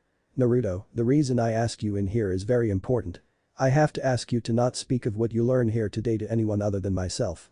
This information may be incredibly dangerous if it were to fall into the wrong hands, in and outside of the village. Now Naruto was very nervous, but he nodded his head, urging the Sandaime to continue. Sarutobi placed his hands in front of him, interlacing his fingers, trying to think of how to continue this. At length he finally spoke. When you asked me why the Yondaime chose you to carry the Kyuubi, I wasn't entirely truthful with my answer. He saw Naruto was about to interrupt, so he cut him off. The reason I lied was because the Yondaime asked me not to tell you until you were ready. At the time you had just learned of the Kyuubi, one of your senseis had betrayed you, and you had just been in a battle for your life. I wasn't sure how you would take another shock, I wasn't even sure you wanted to be a ninja anymore after what had happened. But after the report I received from Iruka, I believe you are ready for what I have to tell you. At first Naruto was angry that the Sandaime had lied to him. But when he heard it was because of an order from the Yondaime he was more curious than anything. What could be so important that the Yondaime himself would have it kept from him until he was ready to keep it secret? So he simply nodded to the Hokage, encouraging him to continue. Before we begin I want you to read this scroll, said Sarutobi, handing Naruto the scroll. Naruto thought it was a strange request, but did as he was asked. He began to read the scroll but didn't get far when something very strange happened. Ink seemed to bleed into the scroll. Naruto lifted the scroll to see if he had somehow set it down in some spilled ink, but there was nothing there. He looked back at the scroll and saw that the ink was forming into a shape. It was a seal of some kind. Looking back at the Sandaime, Naruto showed him the newly formed seal. Sarutobi just smiled. Just as I suspected, a blood seal was placed on this scroll. Blood seal? Asked a confused Naruto. Yes, it is a special seal that can only be released by a certain person. The Yondaime didn't want just anyone to be able to read this scroll. This seal will only open to you. All you have to do is wipe some of your blood across it and it will release. Okay. This was really shaping up to be a very strange day. Biting his thumb, Naruto spread some blood across the seal. There was a poof of smoke and Naruto found himself holding another scroll. He looked to the Sandaime for the okay and after receiving a nod opened the scroll. Dear Naruto, I don't know what you've been told yet, so I will tell you everything I can in this scroll. I am Namikaze Minato, the Yondaime Hokage, and after tonight I would be dead. The Kyuubi no Kitsune is marching straight towards the village, its intent seems to lay waste to all in its path. I am going to perform a jutsu that will seal away the demon at the cost of my own life, but I cannot seal it into just anything. No inanimate object could possibly hold the Kyuubi's massive power, nor could any animal or tree. The only possible container is a human body, more specifically the body of a newborn baby. Only a newborn can adapt to the Kyuubi's chakra and survive. That is where you come in, Naruto. I am truly sorry to say that I chose you to carry the Kyuubi. I know you must wonder why it was you who was chosen to carry this burden, an orphan with no family to take care of him. But I could not choose anyone else. How could I ask another parent to sacrifice their child if I wasn't willing to do the same? That is why you were chosen, Naruto, because you are my son. Naruto's eyes widened at this line. It can't be, the Yondaime was my father. For a long time Naruto didn't read the scroll in front of him. He simply stared at the script as if it was some kind of mistake and the writing was going to change before him. Eventually his ability to think came back to him and he continued. I know that this must come as a shock to you, but it is true. You are Namikaze Naruto, son of Namikaze Minato and Uzumaki Kushina. Your mother was an incredible woman, Naruto. She was stubborn, impulsive, and wasn't afraid to start a fight. But she was also caring, kind, and the most beautiful woman I had ever met. I'm sorry, Naruto, but your mother passed away when she gave birth to you. Naruto's eyes filled with tears at reading this. So he truly was alone. His mother had died giving birth to him. She's dead because of me. Wiping away his tears he forced himself to keep reading. Now don't even think of blaming yourself for her death. With the Kyuubi attacking, the stress became too much for your mother and she went into premature labor. Your mother would never forgive you if you put her death on your conscience. Ever since she found out she was pregnant with you, you have been the center of her world. She would want you to be happy and be strong when she's gone. You might be wondering why no one seems to know about your famous dad or the fact that you carry my wife's maiden name. There's a simple answer for that. No one does know. Or a very, very few do know. Only a select few even knew I was married and even fewer knew of her pregnancy. In fact, only Sarutobi knows that you are my son. We were going to announce our marriage and your birth right after you were born, but with the Kyuubi's attack, we never got that chance. I kept my marriage to Kushina and her ensuing pregnancy a secret for her and your protection. I've made many powerful enemies during my time as a ninja, and they would not hesitate to hurt the ones I love to get to me. You are both the most precious people I have in the world, and in one night I'm going to lose the both of you. I'm so sorry, Naruto, for forcing this burden on you. I ask that you be seen as a hero, but humans have always feared what they do not understand. I know that I don't deserve your forgiveness, but I had no other choice.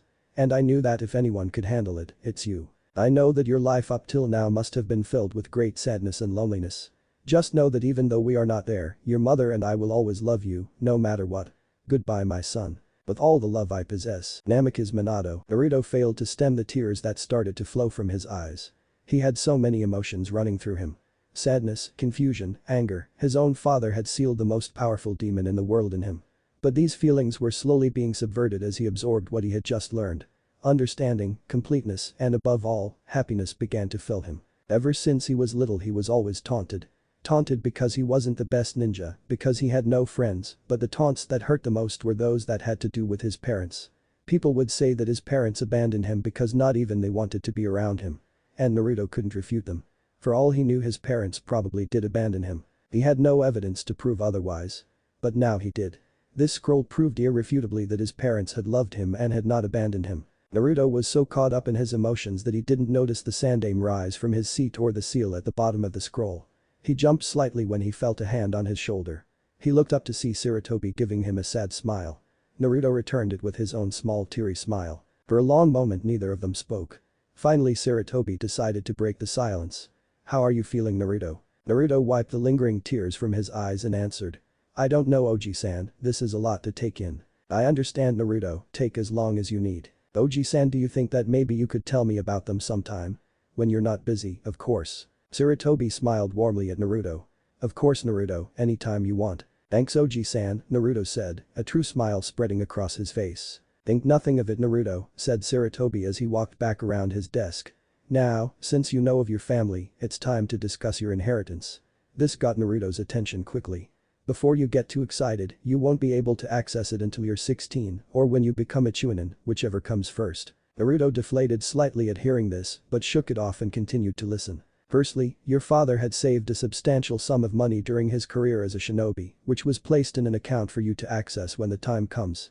Unfortunately your family's home was destroyed in the Kyuubi's attack, but the land still remains. There are private training grounds located on said property, which you are free to use so long as you have written permission from me to use it on your person. This way no one should be too suspicious of you if they catch you training there. But it's doubtful that you'll be disturbed." At Naruto's questioning look Sarutobi elaborated on his estate's location. His land was located a few miles outside of the village. It wasn't a huge plot of land, but there was still plenty of room. A large clearing comprised most of the estate, the center of which was where the Yondaime's house once stood, the ruins of which had been cleared away soon after its destruction. The clearing was surrounded by dense forest, any path that would have led to the land had overgrown since then. A small stream ran through the back of the property. It was lined by large rocks and boulders. The training field was located between the stream and where the house once stood. Any training equipment that was there had most likely become unusable in the absence of upkeep, but Sarutobi said he'd gladly have any equipment replaced. From the Sandaime's description, Naruto thought the place sounded wonderful and perfect for his needs. The training field he had used this morning probably wouldn't be vacant every day, and he didn't want to always have to look for an empty one. His family's training field might have been a little out of the way, but it was definitely what he needed. "I just wish I had gotten to grow up there," he thought sadly. "Well, now that that's taken care of, is there anything else you'd like to discuss?" "I don't think so. Oh wait. You see, I've been kind of doing some extra training and I was wondering if you could help me out with some things," said Naruto hopefully. "Of course, Naruto, I'll help with what I can." Naruto sighed in relief. "Okay, well, I was reading up on some jutsus when I came across nature manipulation. I was wondering if you had one of those chakra cards so I can figure out what nature type I am." Sarutobi sat and thought for a moment. "Naruto, I don't think it would be wise to begin studying nature manipulation just yet. It takes years to master one's element and that's with diligent training. Don't worry, Oji-san, I'm not about to just jump into that kind of training just yet, I just thought it could be useful to know what my affinity is. That way I know to keep my eyes open for those types of jutsus." Sarutobi was surprised at Naruto's reasoning. It did make sense, knowing your elemental affinity was certainly a handy piece of information. But training in your element could be dangerous, especially fire and lightning. He would just have to explain the dangers of improper training. "Very well, Naruto." Reaching into his desk, Sarutobi extracted a thin sheet of paper. "All you have to do is channel your chakra into the card and it will reveal what affinity you have. If you are an earth type, it will turn to dust, water and it will get wet. Lightning and the paper will crumble, fire it will burn, and if your affinity is wind it will split in half." Nodding his understanding, Naruto accepted the card from the old man. Taking a moment to focus his chakra, he began to channel it into the card. The effects were immediate. Smiling broadly, Naruto put the chakra card on the desk, now split in half. "Interesting," said Sarutobi with a thoughtful expression. "Wind is very well suited for offensive jutsus due to its slicing ability. But wind affinity is very rare in Konoha, although I do know of someone who could teach you. Really, who is it? Asked an eager Naruto. My son Asuma is also a wind type, although I would advise that you not seek him out until you are ready to begin your training.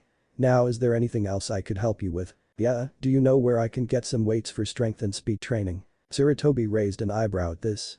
Naruto certainly was full of surprises today. There's a small weapons shop on the other side of the village that's run by a friend of mine. You should be able to pick up a set of weights there. Here are the directions. Thanks, Oji-san. Well, I should get going now, after all how am I supposed to take your job if I'm just standing around talking to you? With that Naruto picked up a scroll from his father and rolled it back up. Once it was rolled up the seal reformed so it couldn't be opened by anyone but Naruto. Naruto raised an eyebrow but shrugged it off. He stood and started to leave the room. When he reached the door Naruto turned back towards the Sandaime. Really Sarutobi-sama, thank you for everything. He then opened the door and left. Sarutobi was stunned for a moment. He had never heard Naruto address him in a respectful manner. Shaking himself out of his shock, Sarutobi smiled. Minato, Kushina. You would be so proud of the boy your son is and the man he will become. Naruto awoke feeling groggy, but not nearly as much as the day before. Pulling himself out of bed Naruto began his morning routine.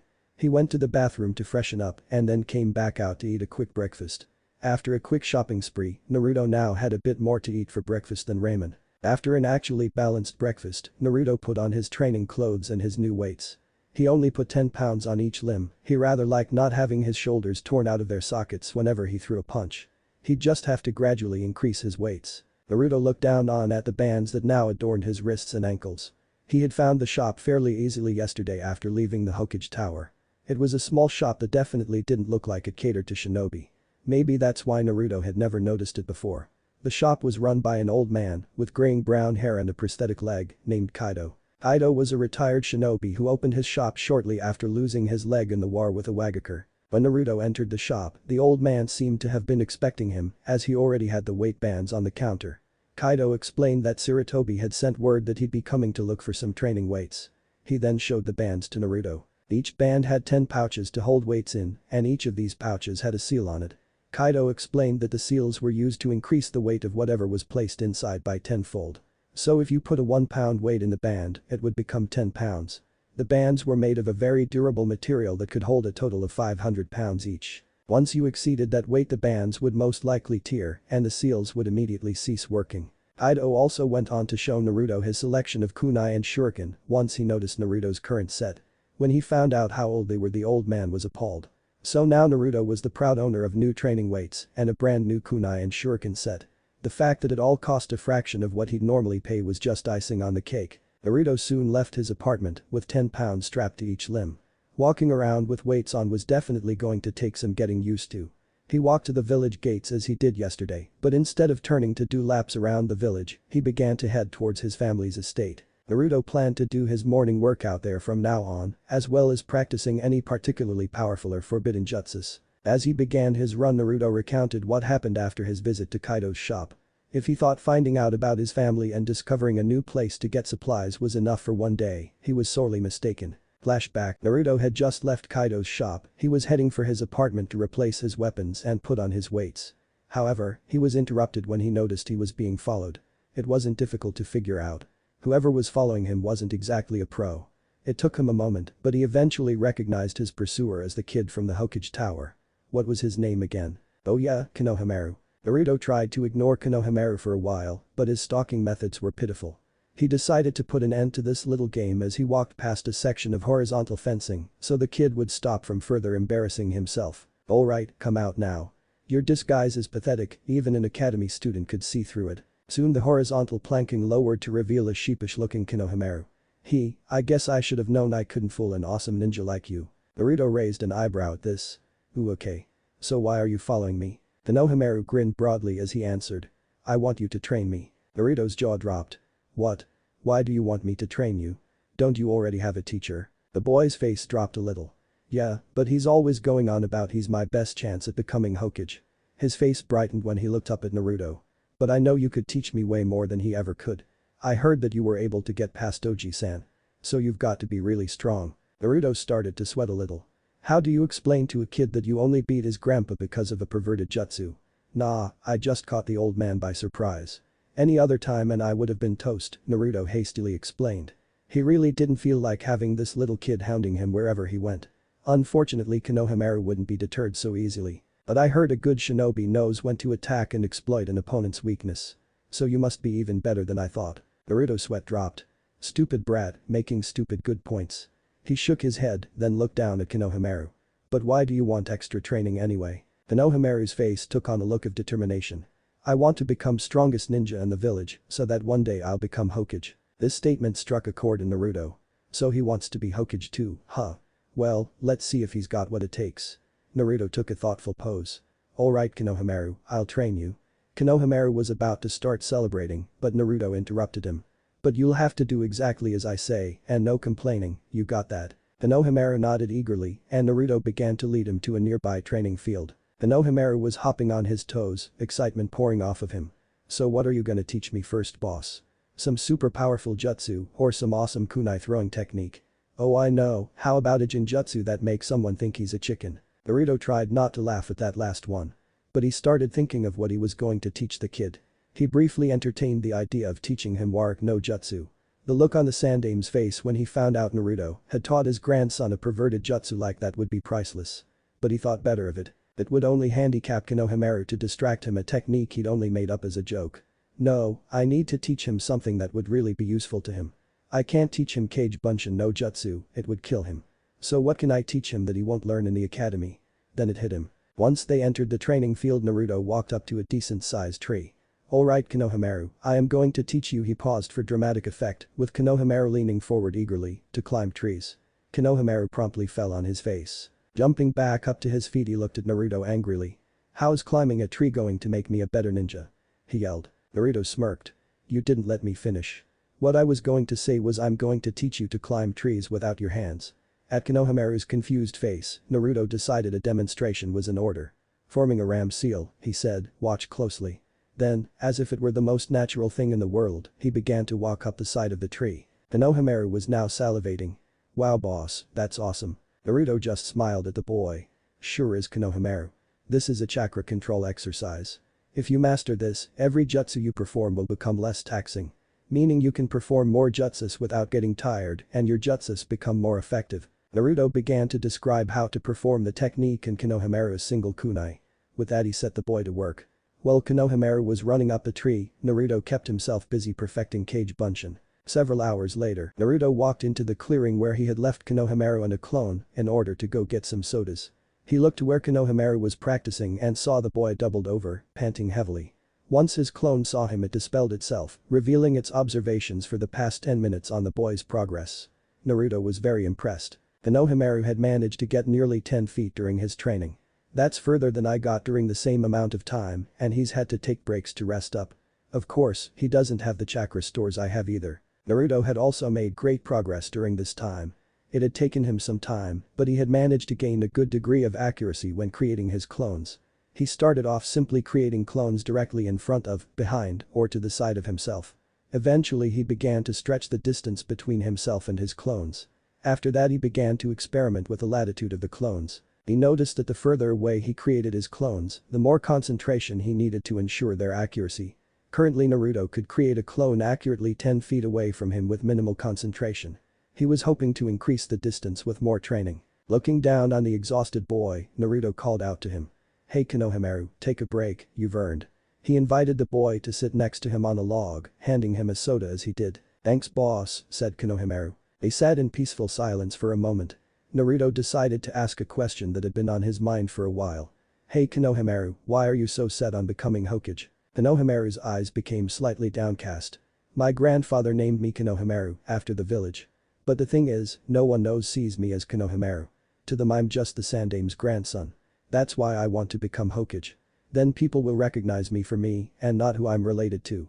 And training with you is the best shortcut to becoming Hokage. Naruto looked at Konohamaru for a moment. He's just like how I was. He wants to be recognized for whom he is and not for something he has no control over. You're wrong Naruto said at length. Konohamaru looked up at him with a questioning gaze. There are no shortcuts to becoming Hokage. You have to work at it, sacrifice your blood, sweat and tears. But that's not all. You also have to be willing to give your very life for the protection of the village. Someone doesn't become Hokage for themselves, but for the village. Konohamaru just sat there, stunned by Naruto's words. Is respect the only reason I want to become Hokage? Am I that selfish? He was distracted from his musings by the arrival of his teacher, Ibisu. He landed on a low-hanging branch of a nearby tree. Finally, I've found you. Come along, honorable grandson, your time would be much better spent training under me than this trash, he said, looking down his nose at Naruto. Naruto glared at the man, but didn't say anything. Konohamaru, however, was not so passive. Shut up, I'm not going anywhere with you. And don't talk to Naruto Nai-san like that. With that, Konohamaru charged the tree Ibisu was on. Ibisu merely sighed to himself. He knew Konohamaru didn't have the strength or agility to jump to the height he was. So imagine his surprise when Konohamaru started to run up the side of the tree. The boy didn't quite make it to the branch Ibisu was on before losing control, but it was impressive nonetheless. Ibisu was so shocked, he didn't notice the clone that appeared behind him. With a well-delivered punch, Ibisu now lay unconscious on the ground with Naruto grinning widely nearby. Konohamaru looked at the blonde genin in awe. Naruto turned to his young friend. Remember, Konohamaru, the road to Hokage is long and difficult. You have to train harder than anyone to obtain the skills for becoming Hokage. And once you've done that, you still have to face me, Naruto said with a fox-like grin. Konohamaru was silent for a moment before he looked up at Naruto, a look of determination in his eyes. Alright Naruto, from now on I'm no longer your student, but your rival. And one day we'll face each other to see who becomes the Hokage. Naruto smiled widely at the boy. I look forward to that day, Konohamaru, I really will. The boys shook hands and went to Ichiraku's for dinner. Flashback ends. Naruto was pulled from his reminiscing when he finally reached his destination. Taking a moment to catch his breath from the run, Naruto looked up to observe his new surroundings. It was just as Sarutobi described it and then some. The clearing was quiet and peaceful, the grass kept short by grazing forest animals. He could hear the running water of the stream nearby, along with the sounds of the forest and its inhabitants. Naruto took it all in and felt his body and mind begin to relax.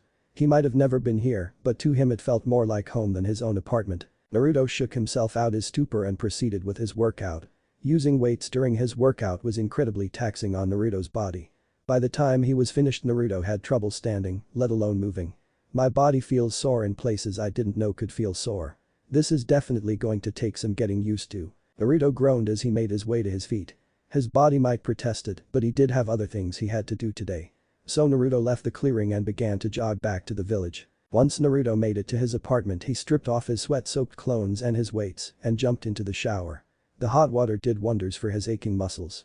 After he was finished with his shower, he dressed in his now regular wardrobe and replaced his weights.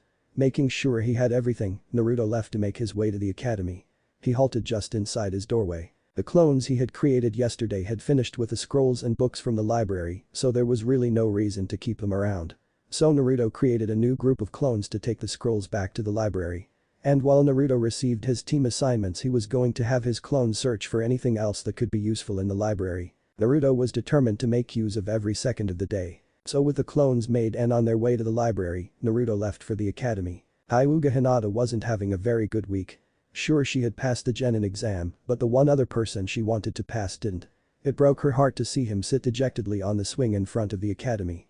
She just wanted to go and comfort him, but her damnable shyness kept her from doing so. She had planned on leaving him a note or two like she normally did when she saw him like this, but there were so many things that kept her from even doing that. After the exams, Hinata had tried to find Naruto to give him a note, but couldn't find him anywhere. Then there was some sort of alarm and she was forced to return home. The next day her father had set up a training schedule for her that kept her busy for most of the day with hard training. When she was finished, she couldn't find Naruto once again. She thought she saw him going into the Hokage tower yesterday, but couldn't find out where he went after that. Hinata was becoming increasingly anxious, but didn't feel comfortable leaving a note at his apartment. She wanted to make sure Naruto found the note and couldn't risk someone else finding it. So Hinata made her way into the academy one last time and sat in her usual seat in the back row, depressed. She was certain that she would never see the hyperactive blonde again. Stupid Hinata. Why couldn't you have just talked to him while he was here? Now it's too late, now I'll never be able to tell him how I feel. Her thought process came to a halt when she saw a patch of very familiar blonde hair walk through the classroom door. Naruto walked into the classroom and looked around for a place to sit. His legs were still very sore from his workout, so he automatically crossed any seats in the upper rows off the list. Unfortunately, that only left one of two seats, both of which were located next to a breeding Uchiha. Figures. Naruto swallowed his pride and moved to the seat along the aisle, leaving a chair between himself and Sasuke. The Uchiha didn't even acknowledge Naruto's presence, but Naruto wasn't complaining. In fact, no one seemed to have noticed that Naruto was there even though he seemingly failed. That is, until Shikamaru saw him while he was walking to his own seat. "Hey Naruto, what are you doing here? This is only for people who actually passed the exam," said Shikamaru in a bored tone. Instead of audibly replying, Naruto simply tapped his forehead protector with his finger. Shikamaru just sighed and mumbled something that sounded like troublesome. Naruto smiled at this and even decided to take a page from the lazy Nara's book. He laid his head on the desk in front of him and closed his eyes to rest up from his workout. He hadn't been napping more than a minute or two when he was rudely awakened by the loud screeches of two bright-haired banshees. Sitting up in his seat, Naruto looked over at the doorway to see the said banshees shove their way into the room. Focusing on the pink-haired girl, Naruto felt his heart leap into his chest. Or at least, that's what he thought he should feel. The truth was, he didn't know what he felt for the Haruno girl anymore. He truly did see his life flash before his eyes when he faced Mizuki that night. And for the life of him, Naruto couldn't remember a single moment that Sakura had shown him any kindness. Naruto was trying to figure out what it was that what drew him to her in the first place. After a moment of thinking, it hit him. Attention. Naruto was always starved for attention. The main reason he pulled pranks was to get reactions out of people, to get them to notice him. And he always got a response out of Sakura. Granted, it was never a positive response, but a response nonetheless. I didn't like her because of her, but because of the attention she gave me. Maybe there just isn't a girl out there for someone like me, he thought, looking down sadly. He then shook his head sharply. No, I refuse to think like that. I don't know where she is, but there is a girl for me. And I don't care how long it takes, I will find her someday. Naruto thought he heard a soft sneeze from the back of the room, but when he turned around, all he saw was a head of indigo hair ducked down behind a desk. Weird, Naruto thought. He was pulled from his thoughts by a red and pink figure standing next to him. Looking up, Naruto could see Sakura staring hard at him. Move, Naruto, I'm sitting next to Sasuke-kun. Naruto raised an eyebrow. Sakura-chan, you do realize that there's an empty seat right here, don't you? Naruto said, pointing to the chair beside him. Sakura had the decency to blush, but shook it off quickly. Shut up, Naruto, what would you know? You shouldn't even be here, you failed the exam, remember? Well, I took an extra credit test and Iruka-sensei passed me, said Naruto, thankful he had thought up a plausible story. Whatever, Naruto no baka. Just get out of my way so I can sit next to Sasuke-kun. Without waiting for him to reply, Sakura simply shoved her way past Naruto. Naruto shrugged it off, used to such treatment, and simply leaned back to rest his eyes. Iruka-sensei entered shortly after to give his farewell speech to the genin. Naruto was vaguely paying attention, he just wanted to know what team he was on. He straightened up in his seat when teams began to be called out. Team 7 will consist of Uzumaki Nato. Naruto perked up at hearing his name, Haruno Sakura. Sakura's team. Maybe she'll lighten up now that we're on the same team. Looking over at his teammate, he saw she had a look that promised extreme pain directed at him. Then again, I have been wrong before. Uchiha Sasuke. There was an audible groan and a head hitting a desk, but it was soon drowned out by the thrilled squeal of a fangirl. Is there a problem, Naruto? Asked Iruka, looking amusingly at his favorite student. If I say yes, will you put me on a different team?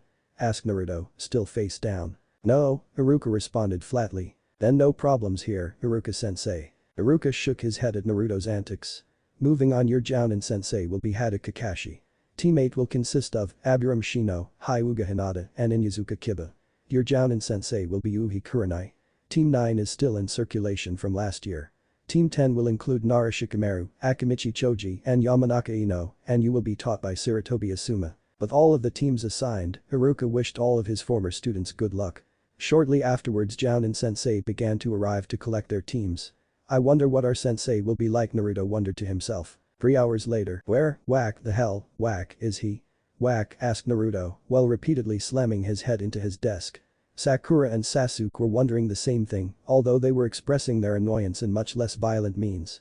Meaning Sakura was busy frowning over Sasuke, who was just sitting there brooding. Knock it off, Naruto. Can't you see that you're annoying Sasuke-kun? This only added to Naruto's sour mood. Oh well, at least I dropped some clones off at the library, so this time isn't being completely wasted. Naruto stood up from his seat to find some way to relieve his boredom. He then spotted the chalkboard eraser. I know it's lame, but I gotta do something. Picking up the eraser, he walked to the doorway and wedged the eraser between the frame and the door. Stupid dope, he's a Jounin, an elite ninja. He's not gonna fall for some stupid prank like that, said Sasuke with a sneer. Yeah, Naruto, why don't you use your head for once, harped the fangirl. Naruto was about to retort but stopped when he heard approaching footsteps. Well, it's about time, thought Naruto. He walked to his seat without saying a word and watched the door intently. Confused by his behavior, his teammates looked to the door as well. After a moment the door slid open and a silver head of hair popped through the crack. "Yo," he started, but was cut off when the eraser landed directly on his head. The room was completely silent, the assembled genin stunned at the fact that it actually worked. Naruto fought valiantly to keep a straight face, but the looks on his teammates' faces was just too much. First a smile cracked across his face, and then a snort escaped his lips. Soon he fell out of his chair, laughing his ass off. "Ha ha ha, I can't believe you actually fell for that. This guy's supposed to be a jounin and can't avoid a simple prank," Sasuke thought to himself. Sakura, ever the bookworm, immediately began to apologize for Naruto's antics. "I'm sorry sensei, Naruto's an idiot and thought it would be funny." Kakashi didn't show any indication that he was listening to what she said. He merely patted the chalk dust out of his hair and looked at the three genin.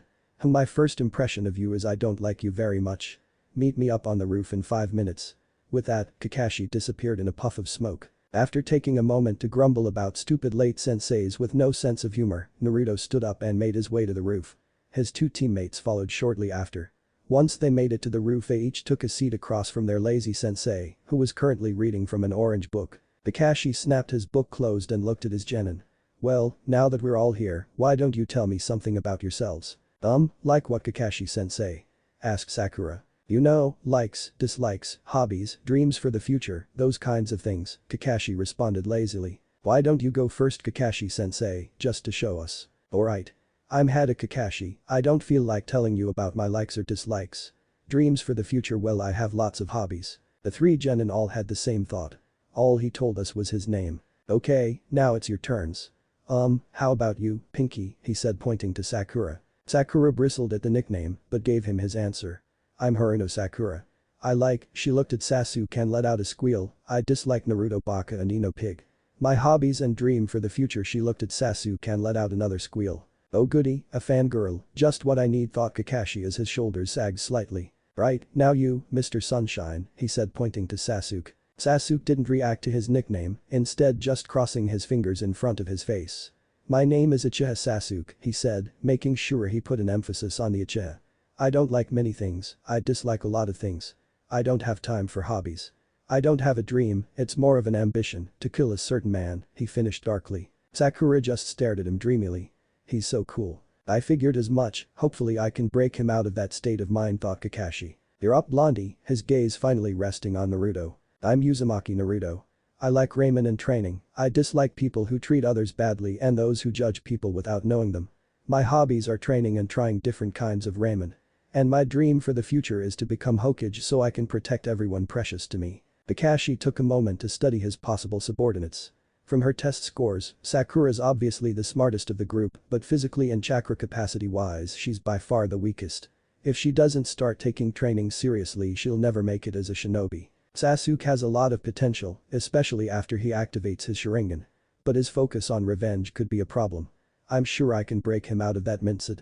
Even if they don't pass the test tomorrow, I'll probably take him as an apprentice, if only to pay back Obito. And finally, Naruto. Kakashi had never held any animosity towards the boy for what he carried.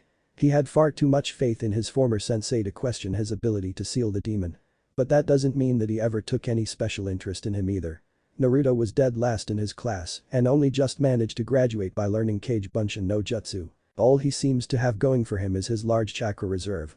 Although he does seem to have the right state of mind. Okay, now that that's out of the way, tomorrow we start our duties and we'll begin with survival training. "But Kakashi-sensei, we've already done survival training," stated a confused Sakura. Kakashi's eye curved upward as he smiled. "Yes, but not like this, you haven't." He then started to chuckle ominously. "Why is that, Kakashi-sensei?" asked a now nervous Sakura. "Because this training has a 66% failure rating and those who fail are sent back to the academy." All three genin blanched at this. Naruto growled quietly. "I can't go back to the academy, I've worked too hard to get here and I'm not going to let it all go to waste now. Meet me at training field 7 tomorrow morning at 6 AM. Oh, and don't eat any breakfast. If you do you'll throw up. Jana."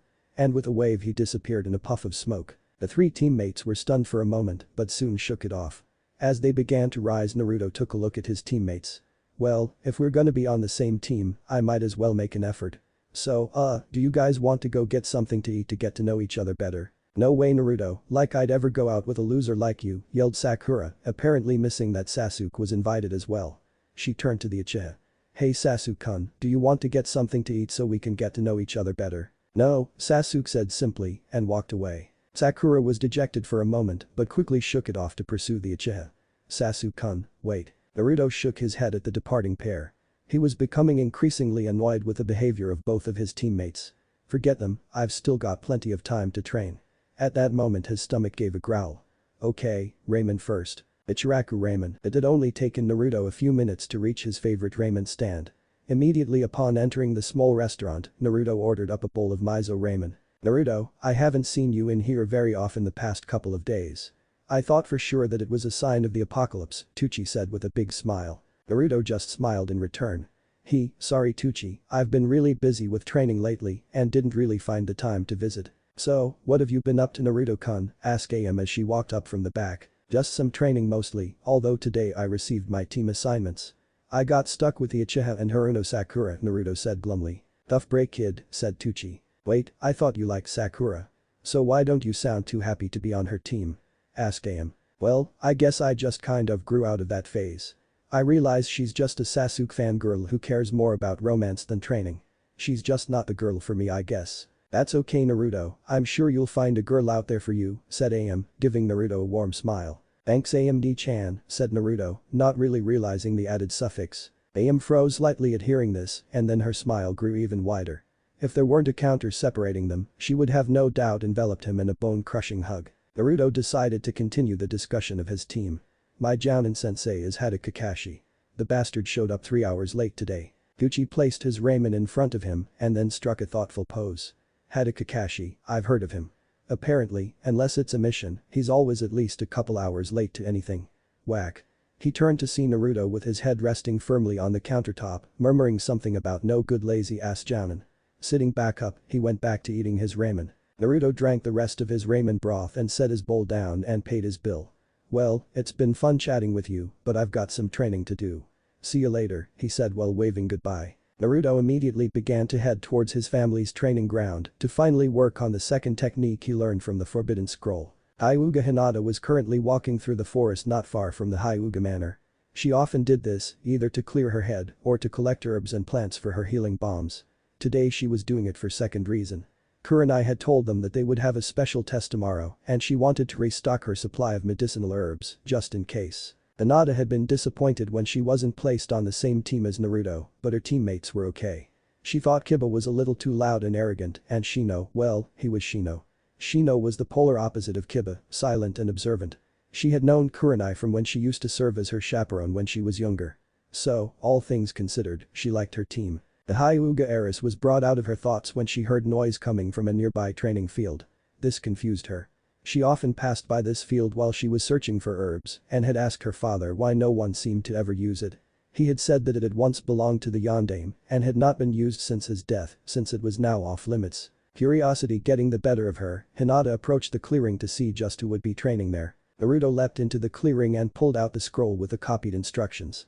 Shuriken Kunai Kage Bunshin no Jutsu held the same concept behind Kage Bunshin, except it was being extended to an object rather than himself. Reading through the hand signs and how to properly gather the needed chakra, Naruto prepared to try the jutsu. He pulled out a kunai and threw it at a nearby tree. But by the time he had finished the proper hand seals, the kunai had just been embedded into the tree. I'm going to have to work on my seal speed if I want to master this jutsu. While Naruto was going to work on his hand speed, he created a few dozen Narutos to work on chakra control. Each clone ran to a tree and grabbed a leaf to repeat the exercise he had done a few days before. Naruto silently cursed himself for not asking the old man for another chakra control exercise when he had the chance, but this would do. For the next hour Naruto worked not only on the hand seals for Kunai Kage Bunshin, but all of the hand seals, running through them in different order. When he felt he had gained sufficient speed he tried the jutsu again. This time he was able to finish the jutsu before the kunai reached its target along with 10 newly formed kunai. Naruto smiled at the results. I wonder just how many kunai I can make. For another hour Naruto steadily increased the amount of kunais he could make with each throw. On his last throw he was able to create several dozen kunai that showered not only the tree he was aiming at, but also those surrounding it. Well, I guess I won't have to worry about missing. Naruto was brought out of his musings by an incoming memory from a nearby clone. Apparently the clone had spotted someone spying on him in the forest. Who it was, he couldn't be certain. Naruto performed Kawarimi no Jutsu with one of his clones, so he could sneak up on this intruder unnoticed. Hinata was stunned by the sight before her. Dozens of Narutos were racing up the trees surrounding the clearing, each with a leaf on their forehead. What further amazed her was the jutsu that the real Naruto had just performed.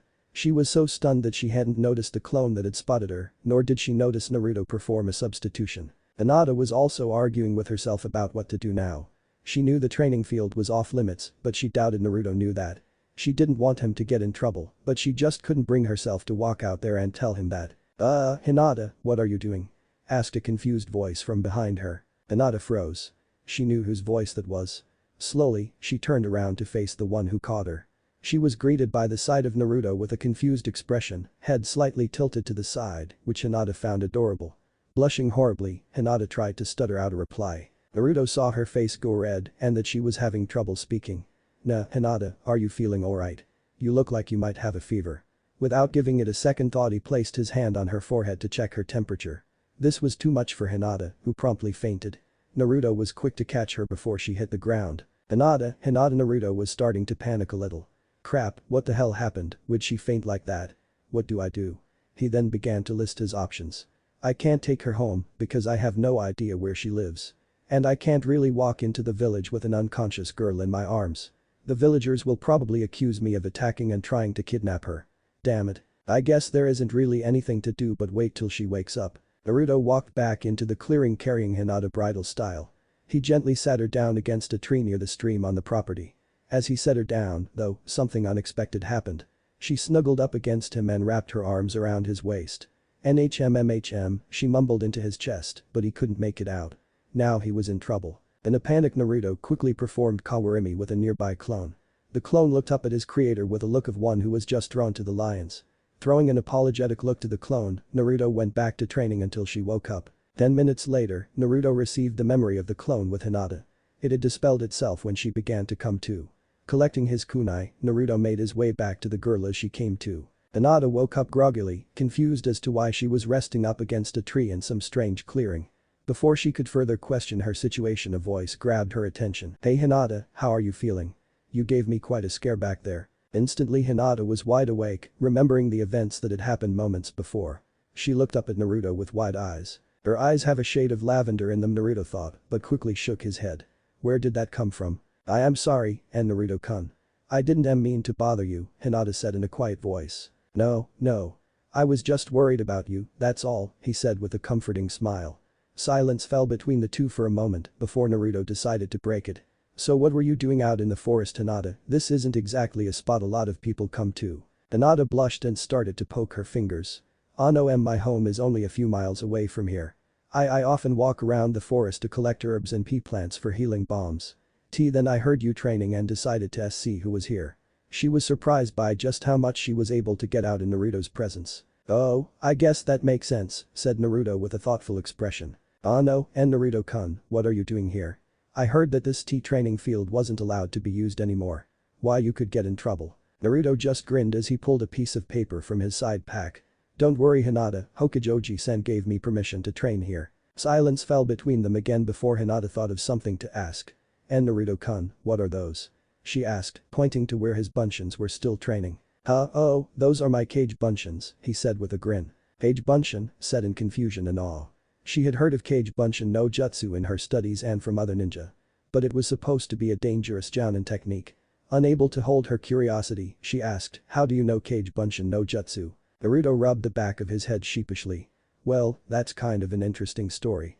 It all started after the Genin exam." Naruto proceeded to recount the events of that night, careful to censor any parts about the Kyuubi. "Then me and Iruka-sensei went out for ramen at Ichiraku's." Hinata was stunned. Not only had Naruto learned a jounin level technique in the span of a few hours, he had also defeated the Chunin traitor Mizuki to save Iruka's life. "And Naruto-kun, that's amazing," she said with a little more force than was normal for her. Naruto blushed slightly. Thanks Hinata. But the really cool part about Kage Bunshin is that I learn whatever the clones learn. That's why I have those clones working on chakra control. Once I dispel them, I'll be better able to control my chakra. Although I wish I knew a better control exercise besides tree walking." Hinata saw an opportunity present itself with this statement. "Ah no, Naruto-kun, the Hyuga have to learn chakra control exercises at a fairly young age. If you'd like, I could teach you one." She held her breath for his response. "Really, Hinata, that would be awesome." He yelled excitedly. "How about tomorrow after? Wait, do you have to take a test with your team tomorrow like mine?" "Yes, and my teammates and I have to do a training exercise so our sensei can gauge our abilities." "What's your team like, Hinata?" Naruto asked, going off on a tangent. "No, my team is nice," she said nervously, not used to having so much attention given to her. Keikiba-kun can be very loud and overconfident but seems very determined. Shino-kun, on the other hand, is very quiet. He only spoke W when he was asked something, and even then it was very brief. Kurenai-sensei is very kind but strict as well. She used to chaperone for me when I was younger. You got lucky then. I got stuck on the same team as Sasuke team. The whole time I was with him he didn't say anything that wasn't an insult. It's like he thinks me and Sakura are beneath him." Hinata perked up slightly at the missing suffix on Sakura's name. "And Sakura's starting to get on my nerves too. She spent the entire time there fawning over Sasuke like he was Kami himself. Then there's Kakashi-sensei. That bastard showed up 3 hours late to meet his own genin team. I swear, this team is going to drive me nuts," Naruto yelled while pulling his hair. Hinata couldn't stifle the giggle that escaped her lips at Naruto's rant. Her hand flew to her mouth and she blushed heavily. Naruto heard her and smiled sheepishly at her. "Sorry Hinata, I'm sure you don't want to hear me complain about my teammates." Hinata gave her own small smile in response. "Okay, back to tomorrow. After the team tests, how about we meet back here at 2 p.m. Then you can tell me how it went with your team and teach me that exercise. That sound good to you?" "Hi, Naruto-kun," said Hinata, who was beaming on the inside at the chance to spend more time with Naruto. Naruto looked up at the sun and realized the afternoon was passing away. "Well Hinata, I gotta go finish my training and I'm sure you have better things to do than watch me train." Hinata nodded shyly, but truthfully, she would have gladly spent the entire day watching him train. After exchanging farewells, Hinata left for home and Naruto stayed in the training field. He decided to do some more workouts, so he began doing laps around the training field. After the second lap Naruto realized that he was already used to the extra weight he had put on this morning. "Looks like I have to up my weights tomorrow," he thought glumly. By the time 7 p.m. rolled around, Naruto was sweating profusely. During his workout he had dispelled his clones that were working on control. Once again his control improved, but it wasn't the drastic difference that it had been 2 days ago. "I hope Hinata's exercise is a good one. Then maybe I can start working on the Rasengan." Naruto dragged himself back to the village and into his apartment. He was surprised to find a group of clones looking through several scrolls. Naruto smacked his forehead. "Of course, I completely forgot the clones at the library." He then began to dispel the clones one at a time. When he was finished he noticed that today's scrolls were a little more varied. While the clones had still gotten a few minor wind jutsus, there were also some scrolls on the political history of Konoha. I guess that makes sense. After all, I can't be a good Hokage if I don't know something about politics. There was also a scroll on the major clans of Konoha, which included the Uchiha, Hyuga, and several other names he recognized from his class. There were also some books on strategy and even some instructions on how to play shogi. This should come in handy. A physically weaker opponent can beat a stronger one with a well-planned strategy. Looking around some more he found a few scrolls on basic first aid and medical jutsus. These probably won't help me all that much, but they could come in handy if one of my teammates gets hurt. Naruto spent the rest of the night either going over the scrolls himself, as he was too tired to make any more Kage Bunshin, or making sure he had everything he needed for Kakashi's test the next day. After eating dinner, Naruto put away all of the scrolls that littered his apartment and prepared for bed. He was asleep before his head hit his pillow. Naruto stood just outside of Training Field 7. It wasn't until he reached the field that he remembered Kakashi's words about not eating breakfast today. "Oh well, I shouldn't go into a fight on an empty stomach anyways. What good would I be if I was handicapped because I was hungry?" Sasuke and Sakura had yet to arrive, but they'd most likely be there soon. So without wasting any time, Naruto created 2 clones and sent one into the field to wait for his teammates. If what Tucci said was true, then Naruto had plenty of time before Kakashi arrived. And he'd be damned if he didn't use that extra time to train. Naruto watched as his second clone took his position in a nearby tree, giving him a clear view of the first clone. If by the off chance Kakashi actually showed up on time, the hidden clone would disperse and the real Naruto would return to replace the clone in the field. With the clones in position, Naruto made his way to a nearby vacant training field. He decided to do a light workout this morning, as well as foregoing increasing his weights today. It wouldn't do for him to exhaust himself before Kakashi's test. After a half hour of warm-ups, Naruto took a seat near a tree and pulled out a few scrolls he'd brought from his apartment. Naruto didn't want to waste the energy of leaving clones at his apartment, so he brought a few with him. He figured he'd start with a few Tenjutsus. The first 2 scrolls were simple techniques that were meant as introductory jutsus. Picking up the first scroll, Naruto set to work. This first jutsu, Seikirange no Jutsu, taught him how to channel his chakra into the air around him. He had to learn to cause the air around him to spin like a cyclone, albeit a very weak cyclone. The second jutsu, Kazakin, taught him to not only move the air, but direct it as well. When he learned this technique, he could emit wind from his palms, but again it was far too weak to use in a combat situation. Normally, Naruto would have liked to start out with something a bit more powerful, but he didn't want to tire himself yet. So he might as well start with the basics while he waited for Kakashi. Back at Field 7, Naruto's clone had been waiting about 20 minutes when his teammates arrived. Both seemed to still be mostly asleep, though Sasuke carried himself a little better. Sakura on the other hand looked as though she had just woken up. I wonder if they skipped breakfast, Naruto thought to himself. Naruto bid a good morning to both Sasuke and Sakura. They responded with a grunt and a glare, respectively. The next hour was spent in relative silence. Sakura was too tired to bug Sasuke. Sasuke had taken his usual pose with his fingers interlaced in front of his face while he sat against a tree, brooding, though Naruto suspected that he had dozed off after the first 15 minutes.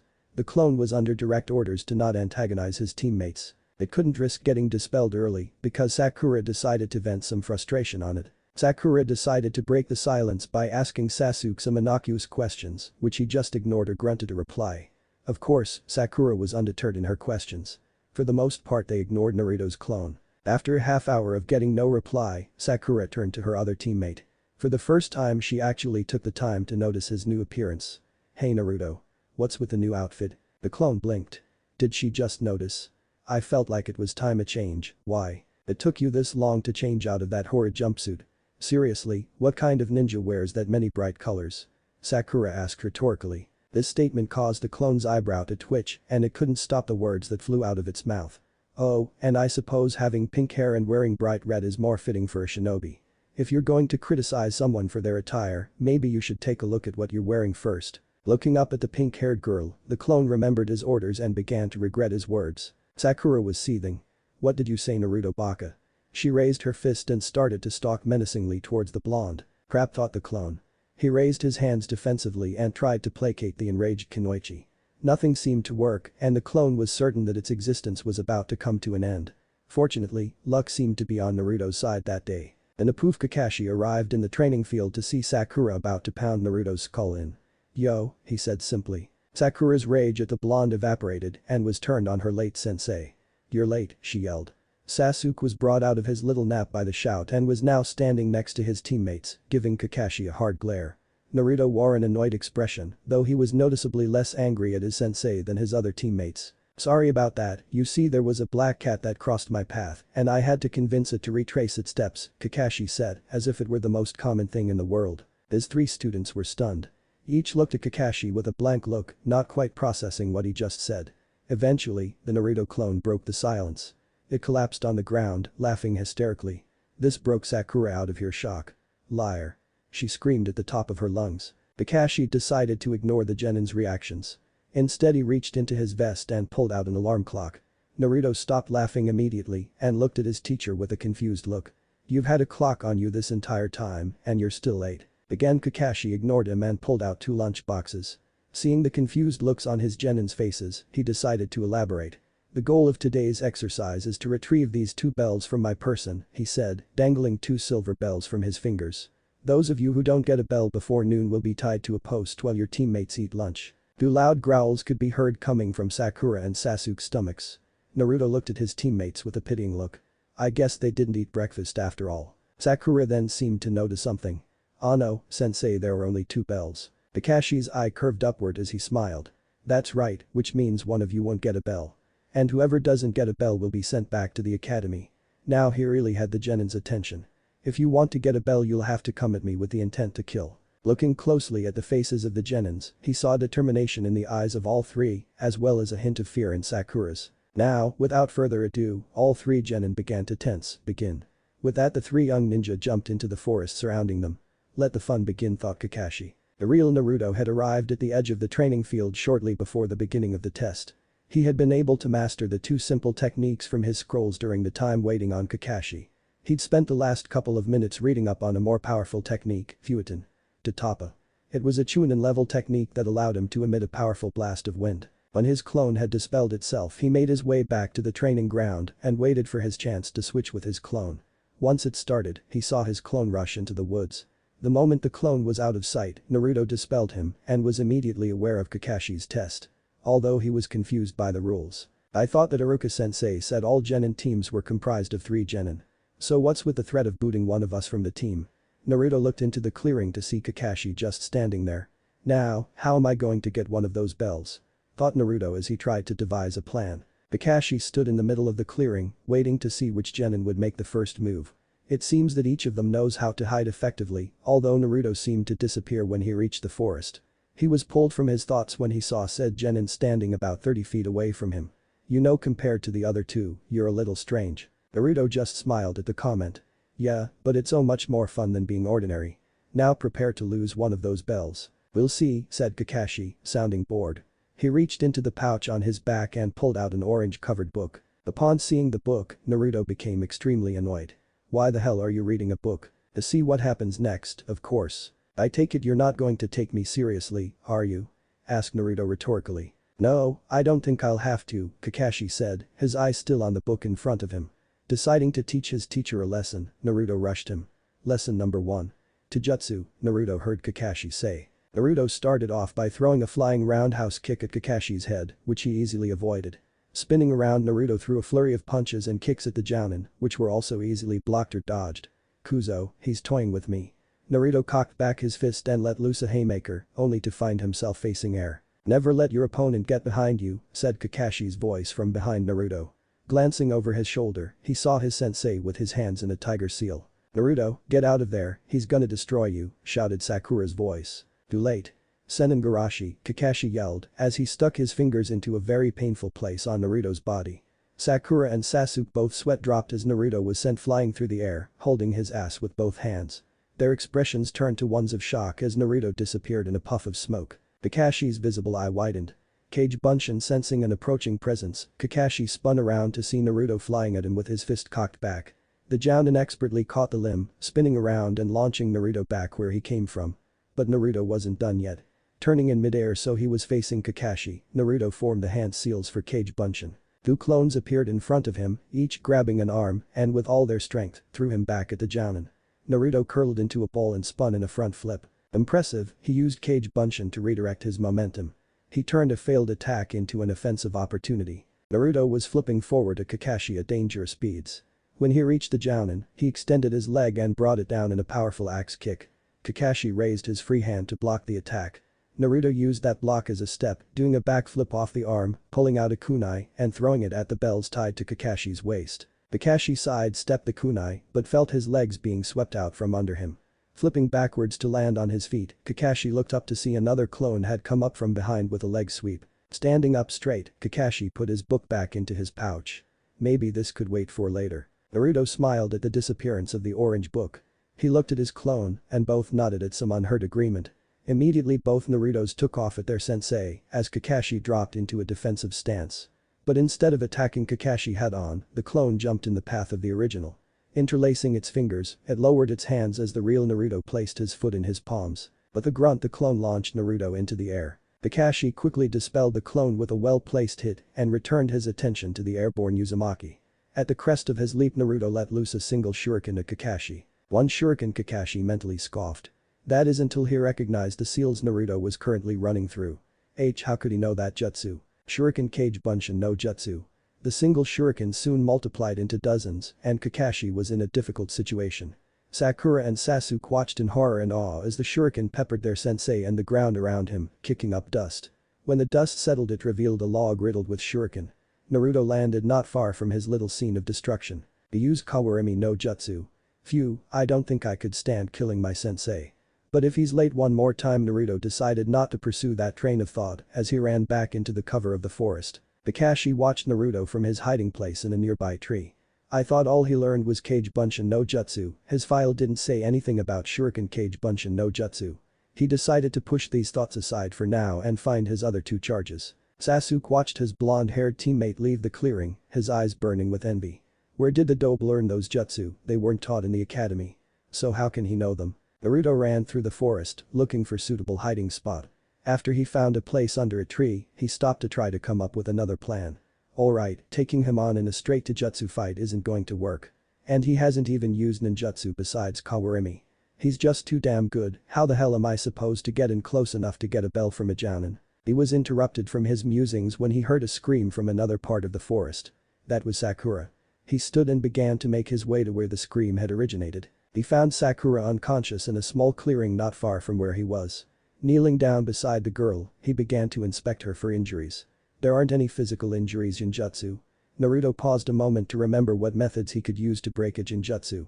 1. You stop the chakra flow in your body, so the genjutsu has no anchor. 2. You emit a pulse of chakra to disrupt the genjutsu, or 3. Have someone else channel chakra into your body to disrupt the jutsu.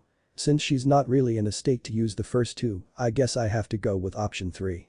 Naruto reached down and touched Sakura's shoulder, channeling a small amount of chakra into her body. Soon enough Sakura began to stir. Her eyes blinked open and she began to sit up. For a moment she held a confused look on her face, but her eyes widened as she remembered what had happened. She jumped to her feet and frantically began to scan the clearing. But she didn't find what she was looking for and her eyes finally rested on Naruto. "Where's Sasuke-kun?" she barked out. "Gee, nice to see you too. Anyway, I'm sure the Uchiha's trying to get one of the bells as we speak, although I doubt he'll be able to get one." "What would you know, Naruto?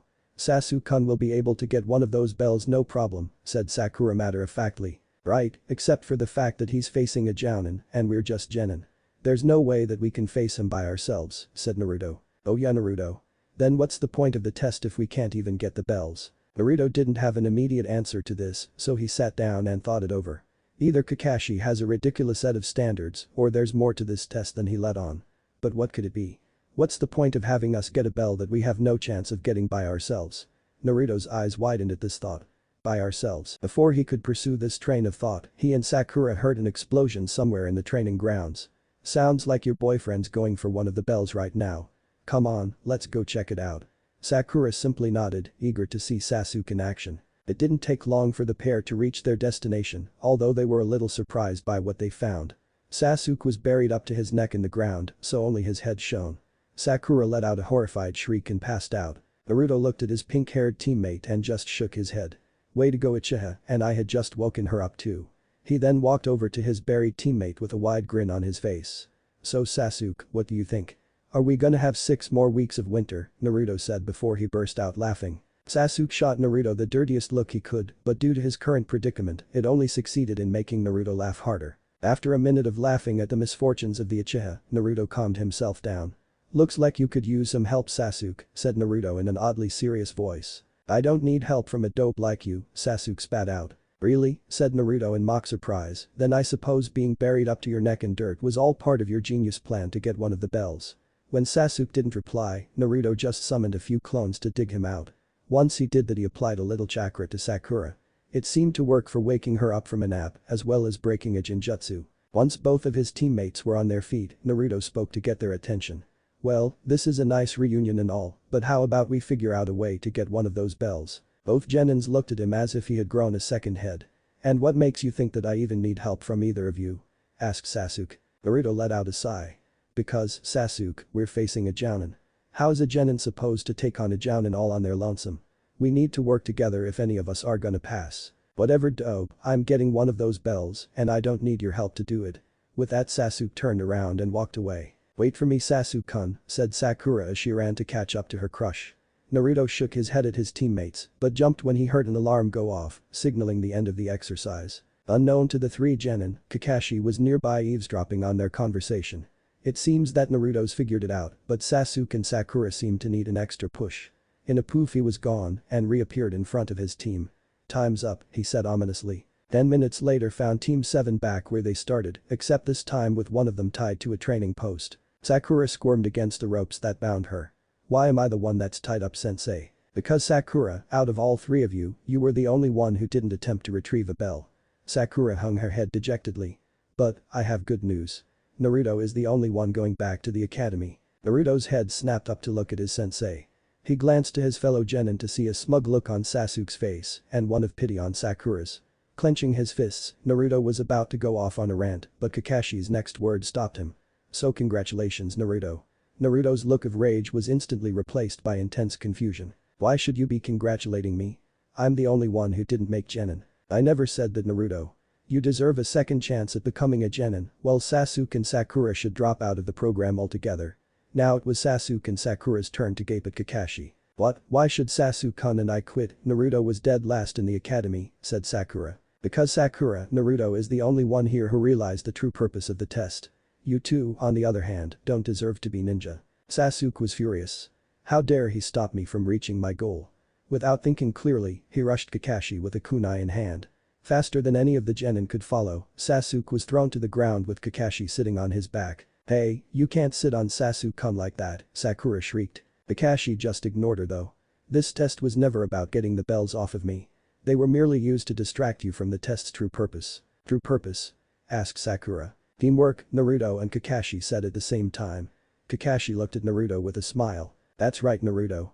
I wanted to see if you would put aside your own wants and desires to work together. He shifted his gaze to rest on Sakura. Sakura, Naruto was right in front of you, but you didn't do anything to help him when he was facing me. You were too focused on Sasuke to do anything else. He looked down at the genin beneath him. Sasuke, you viewed your teammates as dead weight beneath you. That kind of attitude can get you or your teammates killed. Kakashi stood and let Sasuke to his feet. Walking away from the training posts, he made his way to stand in front of a stone monument. This monument was erected in memory of all the shinobi who gave their lives for this village. Each one of them fought for something more than themselves. They fought for this village, for their families and for each other. My best friend's name is on this monument. Naruto stood and made his way next to his sensei, eyes on the monument. He scanned the smooth surface, noting all the names that were carved into it. But one name stood out to him. Namikaze Minato. Naruto had to resist the urge to reach out and touch the engraving. Alright, I'll give you one last chance to get the bells from me. You'll have a break to rest and eat until you come after me again. But Sakura doesn't get any food, she's got to learn that if she doesn't put forth the effort, she won't earn the reward. If I catch either one of you giving her food, I'll fail you immediately. With that, Kakashi disappeared in a cloud of smoke. Sasuke and Naruto grabbed their lunches and began to eat. They were interrupted, however, by a loud growl emanating from Sakura's stomach. When they looked at her, she blushed deeply and mumbled something about not eating breakfast. Naruto and Sasuke looked at each other and seemed to come to a silent agreement. Simultaneously, both boys held out their lunch to the hungry girl. Sakura's eyes widened at the gesture. What are you doing? Kakashi-sensei said if I ate anything we automatically fail. Sasuke just sighed. If we're going back up against Kakashi again, then all of us are going to have to be in top shape. That's not going to happen if you're too hungry to fight. Sakura looked from Sasuke to Naruto, who just grinned at her. Yeah, you can have my lunch. I ate breakfast this morning, so I'm not that hungry. At first, Sakura was going to argue against doing this, but both of her teammates were adamant that she eat. But as she was about to accept Naruto's lunch, he passed it to Sasuke. Here, why don't you feed her? My hands are a little sore from digging you out of the ground. Sasuke's eyebrow twitched at the comment, but decided to let it slide for now. Sakura blushed deeply at the thought of being fed by her crush.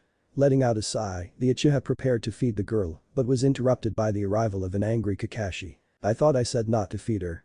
Kakashi said menacingly, the clouds in the sky darkening. It frightened the genins, but they held a defiant resolve in their eyes. You told us that this exercise was about teamwork. What kind of teammates would we be if we let one of our teammates starve? Said Sasuke. Yeah, how can you spout all that stuff about teamwork and not expect us to give her our food? Shouted Naruto. Kakashi looked hard at the genin. You've disregarded a direct order, so you leave me no choice. All of you, he paused, the genins' heads drooping, pass. All at once, the heads of the young ninjas snapped up to look wide-eyed at their sensei. Naruto stuck a finger in his ear to clean it out. Sorry sensei, I must have heard you wrong.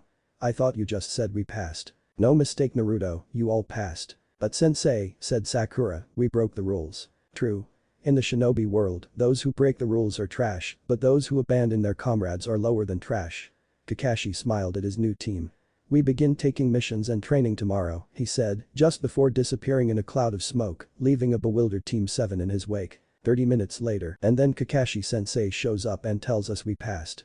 The bastard nearly gave me a heart attack, said Naruto as he finished telling the proprietors of Ichiraku Ramen about his day. Gucci stood behind his counter, rubbing his chin in a thoughtful manner. That's a good story Naruto, but I'm not sure I buy you figuring out the test. Are you sure Sasuke didn't figure it out? The old man said in a teasing voice. Naruto began to see red. He was about to hop over the counter to throttle the chef but was cut off by AM, who smacked her father in the back of the head. "Tusan, quit teasing Naruto-kun." She turned to their best customer. "Congratulations Naruto-kun, but where are your teammates? Shouldn't they be here celebrating with you?" Naruto just shook his head. "Nah, Sasuke wouldn't be caught dead socializing and Sakura just follows him like a lost puppy. Anyways, I've got better things to do than hang around those two." "Like what?" asked AM. "Well, I'm going to do some training with," he began to say, but stopped mid-sentence. He brought up his watch to look at the time. "Damn. I'm gonna be late." Slapping some money on the counter, Naruto turned and ran away from the ramen stand. "I gotta run, see you later," he called out over his shoulder. "Wonder what's got him so excited?" asked Tucci to no one in particular, though since AM was the only one there, she answered. "I don't know. Maybe he's got a date." "Don't think so. If he did, he'd have brought her here," said Tucci matter-of-factly. "He wouldn't bring a girl to a little ramen stand for his first date," AM retorted. "Oh yes he would, I've got it in writing," Tucci said while pulling a piece of paper out from beneath the counter and handing it to AM. After taking a moment to read it, she found it to be a contract stating Naruto, for his first date with any girl, would bring said girl to Ichiraku Ramen. She looked up at her father disbelievingly. "How on earth did you get him to sign this?" "How else, with free ramen," said Tucci with a grin. Soon the streets surrounding Ichiraku Ramen were filled with the angry yells of a young woman, screaming about crooked old men taking advantage of ramen-addicted customers. Hinata stood near the stream that ran through Naruto's training field. She had arrived nearly half an hour early for their meeting and had regretted doing so after only 5 minutes. Since then she had become more and more distraught. What if he doesn't show up, what if he forgot about me? Maybe he changed his mind and doesn't want to train with someone as weak as me. These thoughts and similar ones had been running through her mind for about 20 minutes. Fortunately her fears were unfounded as she heard someone come crashing through forest. Naruto jumped into the clearing, panting heavily. After taking a moment to catch his breath, Naruto stood and greeted Hinata. "Hey Hinata, sorry if I'm late. My team's test took a little longer than I expected. By the way, how did your team do on your test?" "We did fine. Kurenai-sensei H had us track her D down while she was H hiding in the F forest. It took us an H hour, but we were finally able to find her H hiding under Ichijin Jutsu." "That was it?" asked Naruto in a quiet unbelieving voice. Hinata was about to reply but was cut off. "That was it, that bastard put us through all of that crap when we could have just had a test like that," Naruto yelled. Hinata flinched at the volume of his voice.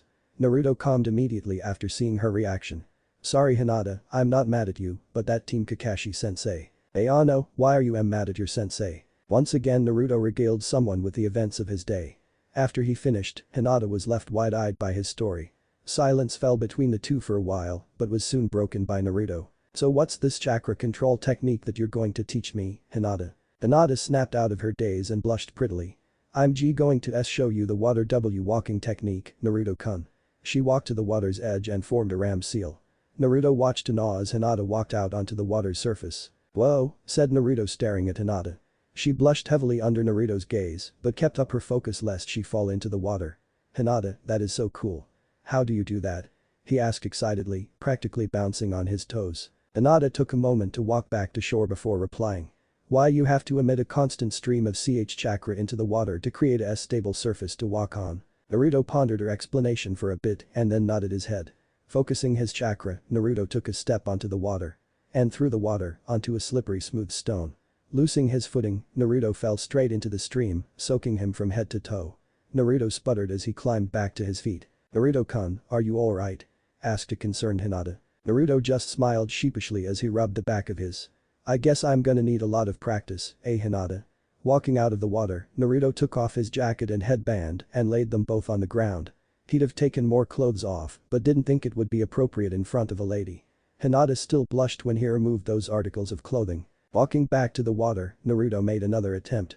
Refocusing his chakra, he took a more tentative step onto the surface. He sank once again, but there seemed to be some resistance to the fall. This could take a while. An hour later, Naruto was still working on the technique. But he was definitely making progress. He was able to keep himself from sinking, but had yet to make his way to the water's surface. But this wasn't what Naruto was really interested in. No, what really caught his attention was Hinata's patience and willingness to help him. He'd never really had anyone take the time or effort to really teach him anything. Sure, Iruka had helped here and there, but he always had some other matters to attend to or other students to train. Hinata just stayed by the shore, offering small bits of advice and showing him an example of the jutsu. "Hinata. Can I ask you something?"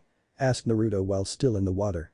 Hinata just looked up at Naruto with a slightly confused expression. Hi. Why are you helping me so much? He regretted his choice of words when her head fell. Not that I don't appreciate it, because I really do. But not a lot of people really want to spend a lot of time with me, he ended in a quiet voice. Hinata looked up with a surprised expression at his tone. Because that's what friends do. They help each other. Friends? Naruto said more to himself than Hinata. He had never had what you'd call a friend. Most parents would drag their children away from him before he could forge those bonds, and by the time his academy days rolled around, most of the kids had picked up on their parents' behavior and mimicked it. Hinata took his lapse in silence as rejection and began to backpedal. That's if you want to be friends, and Naruto-kun. But I'll understand if why you don't want to. Of course I'd like to be your friend, Hinata. But won't your family be a little upset with you hanging around with me? Hinata's eyes fell at the mention of her family. In a voice even quieter than usual she said, actually, my family doesn't much care what I do. Naruto had to strain to hear her words, but hear them he did. Why wouldn't they care about you, Hinata? I thought all families cared about each other. Hinata flinched at his words. Naruto-kun's an orphan. Here I am complaining about my family when he's never had one. She stopped berating herself when she saw the curiosity and slight concern in his eyes. She couldn't help but answer. My family, especially my father, think that I'm weak. They don't think that I'm fit to be the heiress to the clan. My father is always telling me that I'm too weak and kind-hearted. To him I'm just a failure, she said with tears in her eyes. She looked up to see Naruto with an outraged look on his face, as well as understanding in his eyes. She's treated just like me, by her own family no less. Taking a step forward, Naruto placed a comforting hand on Hinata's shoulder. Don't listen to them, Hinata. The only failures in this world are the ones who give up and don't try to better themselves. As long as you believe in yourself and give it your all, you'll never be a failure. Hinata was so shocked at Naruto's heartfelt speech, she didn't even blush when he had made contact. This was a Naruto that few had ever seen before. His voice was quiet, caring, serious and determined. Hinata felt as if Naruto could instill his own confidence in others with only his voice. Naruto's face broke out into his trademark grin. Hey Hinata. Why don't we train together more often? That way we can show this village what failures can really do. Hinata nodded numbly, still a little stunned. She soon snapped out of her daze and became aware of Naruto's close proximity. She blushed heavily and bowed her head while poking her index fingers together. But by looking down, she made an interesting discovery. No, Naruto-kun, she said, still looking down. Naruto looked down to see what she was looking at and his eyes widened in surprise. Apparently, their entire conversation had taken place on top of the water's surface. Naruto just stared at his own feet for a moment, not quite believing what he was seeing. Suddenly, he launched off of his feet, pumping his fist into the air. Yada. But upon hitting the water again, he immediately broke the surface, once again soaking himself and splashing Hinata. Despite being covered in water, Hinata couldn't help but giggle at Naruto. Naruto smiled up at the laughing girl and soon joined her. He couldn't help but notice that she had a very pretty laugh. Hinata helped Naruto out of the water and for the next half hour, they fine-tuned his mastery of water walking. She was very surprised by the speed at which Naruto learned the technique. In the academy she had noticed his horrendous chakra control. It was hard not to with the way he pumped a ridiculous amount of chakra into any jutsu he performed. Once they had finished and made it back to shore, Naruto formed a few hand seals. The air around him began to churn, swirling around him like a mini tornado. After about a minute the wind died down and Naruto was left mostly dry. Once again, Hinata was left wide-eyed by Naruto's actions. It was actually starting to get a little irritating. Naruto-kun, how much could you have grown in just a few days? Hey Hinata, if you feel like it, you can stop by here anytime. I've never had a sparring partner before and who knows, maybe I could teach you a thing or two, Naruto said with his cocky grin. Oh okay, Naruto-kun. I'd like that, said Hinata while blushing. Unfortunately, she couldn't stay today. Her father was expecting her home to give a report of her team's performance. He'd no doubt find a way to criticize her performance, but she couldn't break a meeting with her father, she was already pushing it by staying with Naruto for so long. So it was great reluctance that she said her goodbye and left Naruto to train by himself. Naruto spent the rest of the day mastering the wind jutsu he'd been reading that morning, while a group of his clones remained by the stream to work on control. It took him most of the day to get to Toppa mostly figured out. He probably could have figured it out sooner if he had used his clones, but it just didn't seem right to do so. It was different using them to improve his chakra control and knowledge. He had a natural handicap with his control because of the Kyuubi and his large reserves. And most of the academy teachers refused to teach him anyway. So using clones to improve those areas was merely a way of catching up to the rest of his age group. But using them to learn a jutsu seemed too much like cheating. Ninjas spent days, weeks, months to master their jutsus, and using his clones seemed like a slap in the face to all of those hardworking shinobis. So Naruto made a promise to himself. He would never use his clones to master a jutsu unless it was absolutely necessary. Naruto finished his training session with a physical workout. He started out with his regular regimen but began to perform different alterations on his exercises. Instead of just running around the clearing, Naruto began to run up the trees with his chakra. He also began to do pull-ups using chakra in the palms of his hands to latch to a tree branch. Now his exercises not only increased his physical capabilities but also his chakra control and reserves. But it definitely took something out of him. By the time Naruto reached his apartment, he was exhausted, both mentally and physically. He was vaguely aware that he seemed to be making that a habit. But despite that, he felt good about himself. He was truly making strides to be a great shinobi, and he would only continue to work harder every day. Naruto was running at a decent speed around the village, trying to vent some frustration. It had been a week since he'd officially become a genin, and to say that Naruto was disappointed with his current duties as a ninja would be quite the understatement. Now he hadn't built up these expectations of immediately being sent out on high-ranking, super secret and difficult missions, but he'd at least expected something remotely challenging. Instead, they received every menial chore that the villagers were either unable or too lazy to do themselves. When Naruto began his shinobi career, he hadn't thought he'd be walking dogs for missions. And training with his team hadn't exactly been a picnic either. Normally, Kakashi was so late that they didn't have time to train as a team. But when they did, it was always some team-building exercise. And those didn't normally go too well. Sasuke still tried to ignore his teammates for the most part. He would try to take any opportunity he could to showcase his skills and flaunt his superiority. It seemed that he wanted to make sure his position as number one wasn't threatened by Kakashi's bell test.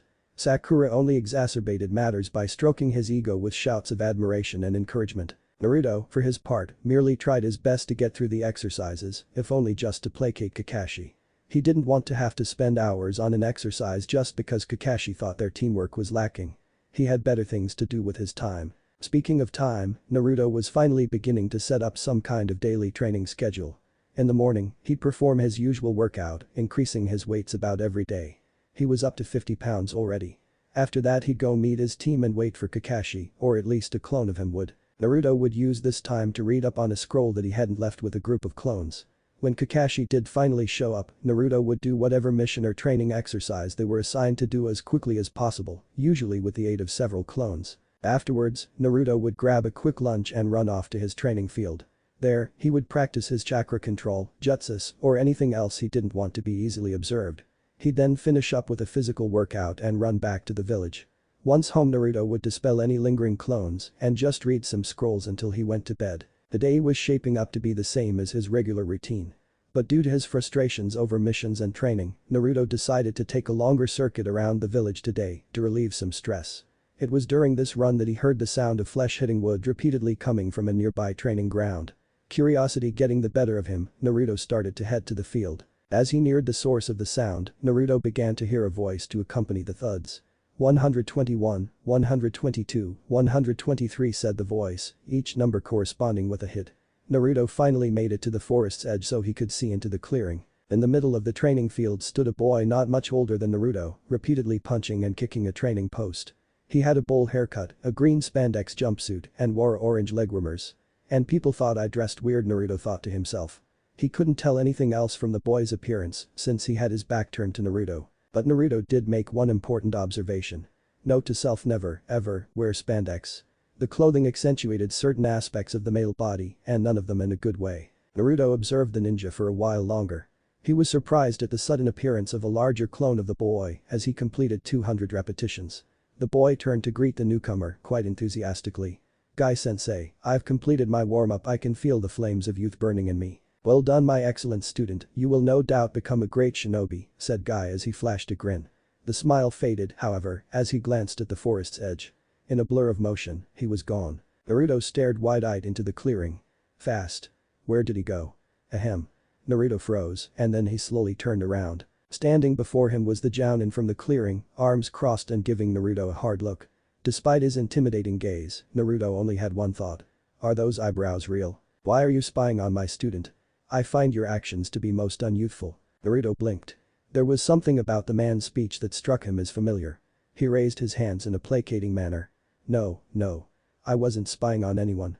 I was just doing my morning workout when I heard noises coming from this field, so I came by to check it out. I seemed to study Naruto for a second. Then his face broke out into a large grin. Ah, I see. You are merely another ninja striving to capture the flames of youth. Come, allow me to introduce you to my student. With that, Guy led Naruto into the clearing, to awaiting Lee. Naruto, I'd like you to meet my most hardworking student Rock Lee. Naruto scratched the back of his head nervously as he stretched his other hand out to Lee.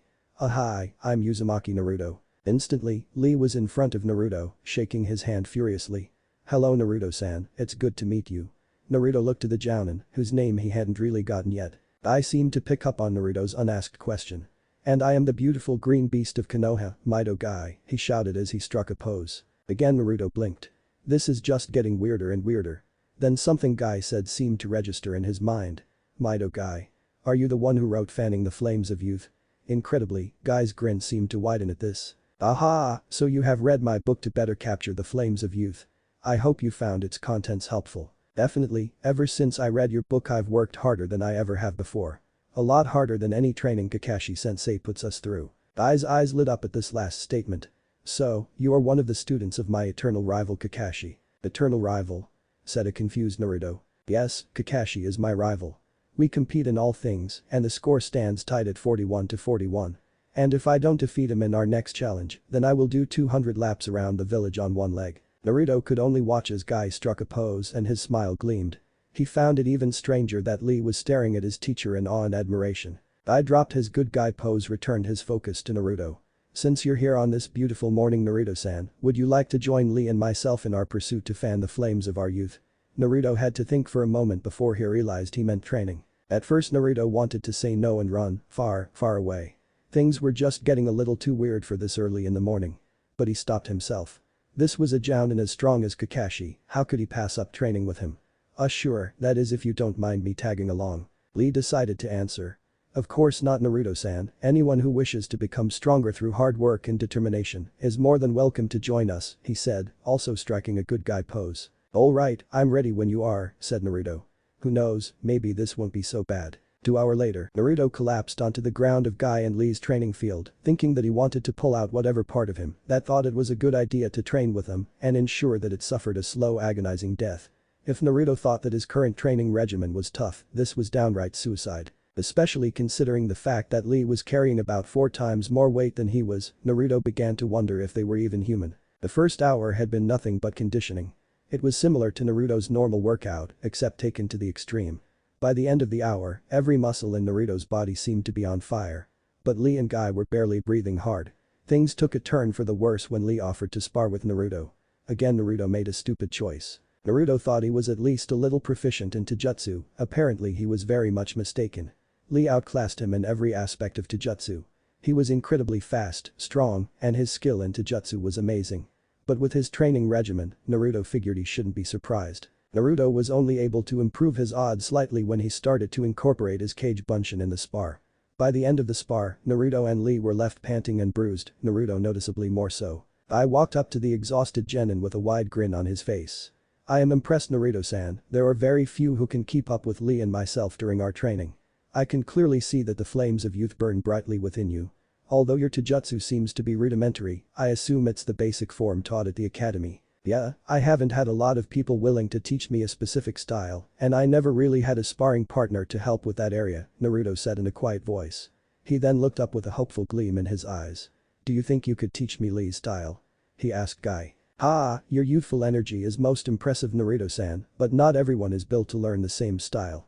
A shinobi style should be unique to not only their body type, but also their personality.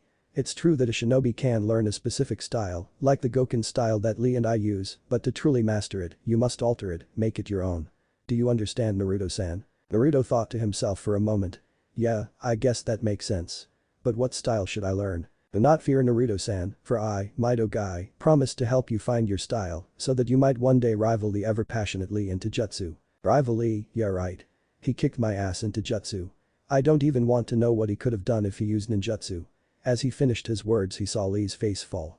What's wrong? I let out a long sigh. Naruto-san, I'm afraid Lee is unable to utilize his chakra to perform ninjutsu or jinjutsu. Naruto was shocked. He'd never heard of a ninja being unable to perform nin or jinjutsu. He looked over to Lee. Is that why you're so good at Taijutsu, because you can't use other jutsus? Lee nodded, but when he looked up, instead of sadness in his eyes, they held fierce determination. Yes, it is true that I am unable to use ninja jutsu, but I will become a splendid ninja despite it. I will prove my way of the ninja. That with only Taijutsu a person can still become a great shinobi. Naruto looked up at Lee in awe.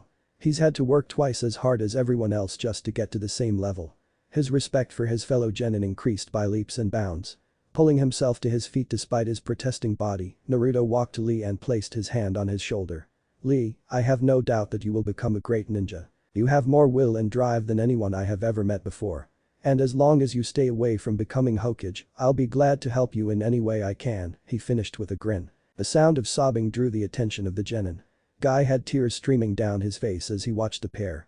It is so wonderful to see that the flames of youth burn so passionately in the next generation of shinobi. Naruto-san, you are more than welcome to join Lee and myself in our morning workouts from now on. With your help I'm sure Lee will become a splendid ninja in no time. Thanks, Naruto said uncertainly. Guy-sensei, said Lee while running towards his teacher. Lee, Guy said as he ran out to meet him. Guy-sensei, yelled Lee as he grabbed his teacher in a hug. Lee, yelled Guy as he reciprocated. The scenery around them changed into a beach at sunset. Naruto, who had witnessed the scene, was now frantically rubbing his eyes. My eyes will never be clean again. That was wrong on so many levels. Seeing that the teacher and student were still embracing, Naruto decided it was time to make his exit. There was only so much he could take. He first headed home to take a shower before he was supposed to meet his team. Not really feeling up to leaving a bunch of clones in his apartment, Naruto decided to forego that for today. Instead he just took one of the scrolls he had been reading the night before to finish it while he waited for Kakashi. It was the one on the clans of Konoha and he was very interested in finishing it. After getting cleaned up and having a quick snack, Naruto began to walk to his usual reading spot while sending a clone to meet his team. When he reached his destination, he immediately plopped down against a tree. For a while he didn't move, just letting his body rest from the insane workout from that day. As the aches in his body lessened, Naruto pulled out the scroll he had brought with him. Naruto found the information in the scroll very enlightening. Apparently most of the clans in the village specialized in their formidable family jutsus. The scroll didn't go into much detail as to what those jutsus were, but it gave vague descriptions. The Akamichi clan seemed to specialize in throwing their weight around, using their size, or even increasing it, to become human wrecking balls. Naruto remembered that Choji was the pleasantly plump sort. I guess there was a reason for that. The Aburam clan seemed to use some sort of insect in their attacks, draining their opponents of chakra. I think I remember Shino used to play with bugs during our lunch period. The Inuzuka clan specializes in tracking because of their close relationship with their dogs. I guess that explains why Kiba always brought his dog to school. The Nara clan was also known as the Shadow Users. Apparently, most of the Nara clan were excellent strategists because of their high intelligence. Weird, Shikamaru didn't seem all that smart in the academy. Maybe he was just lazy. The Yamanaka clan was well known for their mind jutsus. Their jutsus could affect a person's ability to think clearly or could outright control it. Naruto cringed at that thought. I wouldn't want Ino walking around in my head. The scroll told of several clans in Konoha, but it seemed to focus more on two specific clans. The Hyuga and the Uchiha. According to the scroll, these two clans were renowned and feared throughout the world because of their Kekkei Genkai.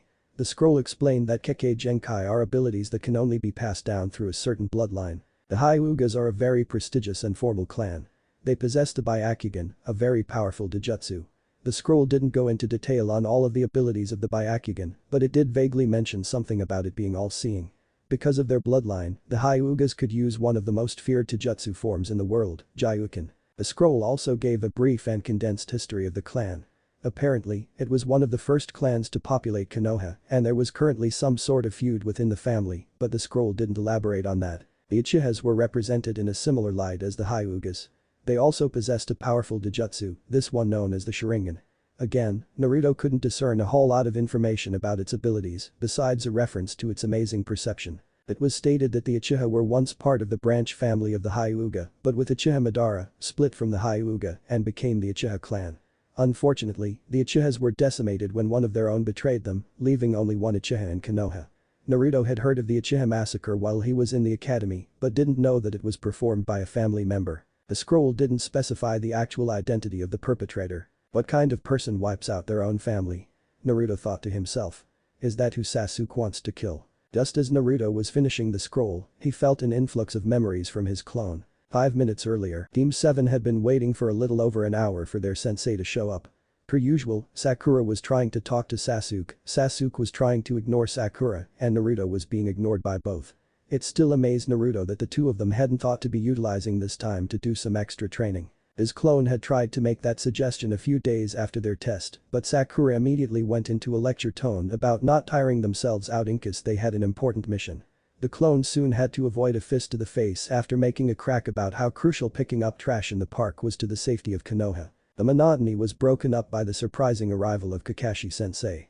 Surprising, because he was only an hour late. Of course, Sakura still jumped up and shrieked, "You're late." Kakashi just smiled at the genin. "Is that right?" My watch must be broken." "Liar." Sakura yelled. Kakashi ignored her shout.